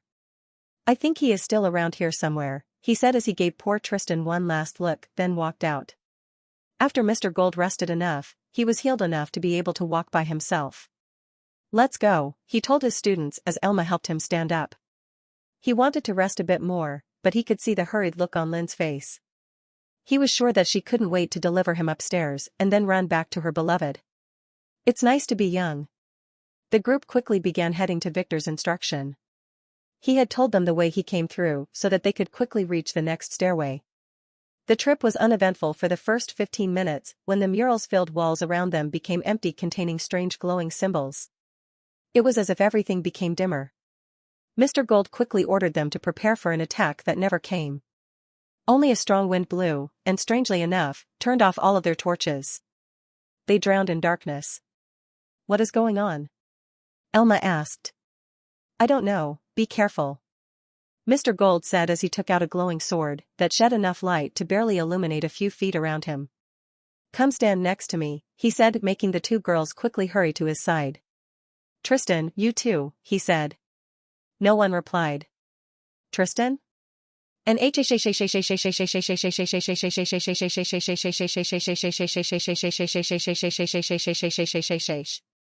bone-chilling scream sounded as all the torches that had been off earlier sprung back to life. The corridors were normal again, but Tristan was missing. Stay vigilant and follow me, Mr. Gold said as he ran following the scream's direction. It was close, and he found it a minute later. The scream came from behind a bloodied door. The only door in this entire corridor. He could hear the voice of someone wailing in pain from the room behind it. It was Tristan's voice. Hang on, Mr. Gold screamed as tried to open it, but it didn't budge. He quickly began hammering it with his sword that didn't even scratch the stubborn door. Lynn. You try it. Mr. Gold said he had witnessed Lynn's power before. Yes, she said as she used all of her strength to push against the door, but only managed to make it shake a little. Again. Yes, Lynn attacked the poor door again, this time with more resolve. It still refused to budge. Together, Mr. Gold said as he and Elma began to help Lynn. The door began to move little by little as the voice from inside disappeared. The next moment, the door swung open by itself, making them fall to the ground. Elma could only blush as she felt Mr. Gold's hand grab her from her waist and support her. Lynn didn't need any help as she quickly adjusted her stance by herself. Inside there was no enemy. Just Tristan, who was hanging on the wall with a big splash of red on the wall behind him originating from the spot his crotch should have been.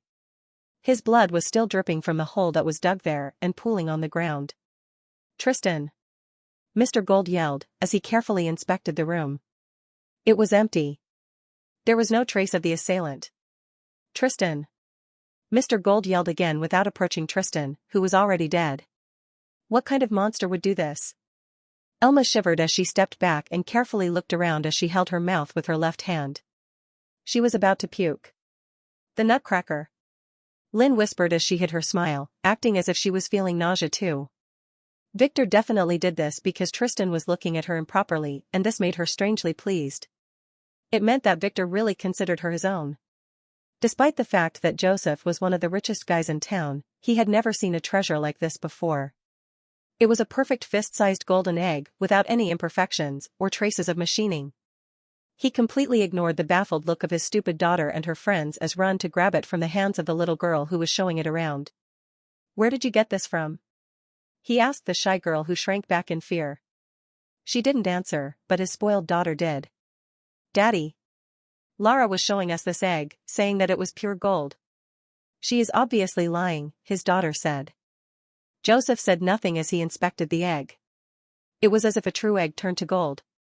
He knocked on it twice, to hear its ring. He frowned and looked at the girl, Lara. She was one of his stupid daughter's friends. She bought a home for a sleepover today under the pretense of getting to know each other. But he knew that she just wanted to show off her wealth. No, his wealth. It was not hers. This little brat was slowly growing up to be a slut like her snobbish mother. Finishing inspecting the egg, he looked at Lara, who was about to cry.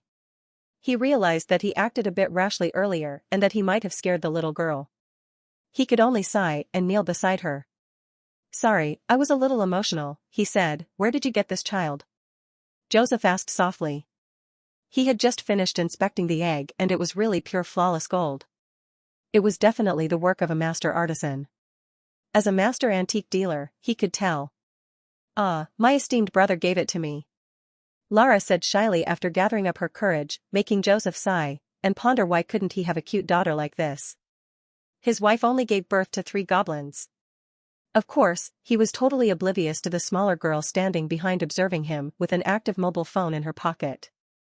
If he did do anything to Lara, a faithful group of 12 ferocious chickens would make sure that he would not live to know who he offended. Oh, really? Do you know how much it is worth? Didn't your brother tell you to keep it safe? He asked, wondering whether this girl had taken her family's heirloom to brag. He didn't suspect that she stole it from somewhere. His daughter's school was one of the best in the country and only elite students could get admission. He had to bribe half of the city to get his stupid daughter in. Not really. Isn't it just gold? It shouldn't be that expensive, she asked as she cutely tilted her head. She had a lot of golden toys at her home in the family archipelago. Even the dogs there had golden chewing bones.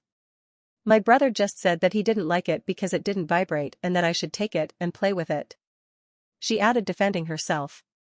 Stop lying, Joseph's daughter exclaimed.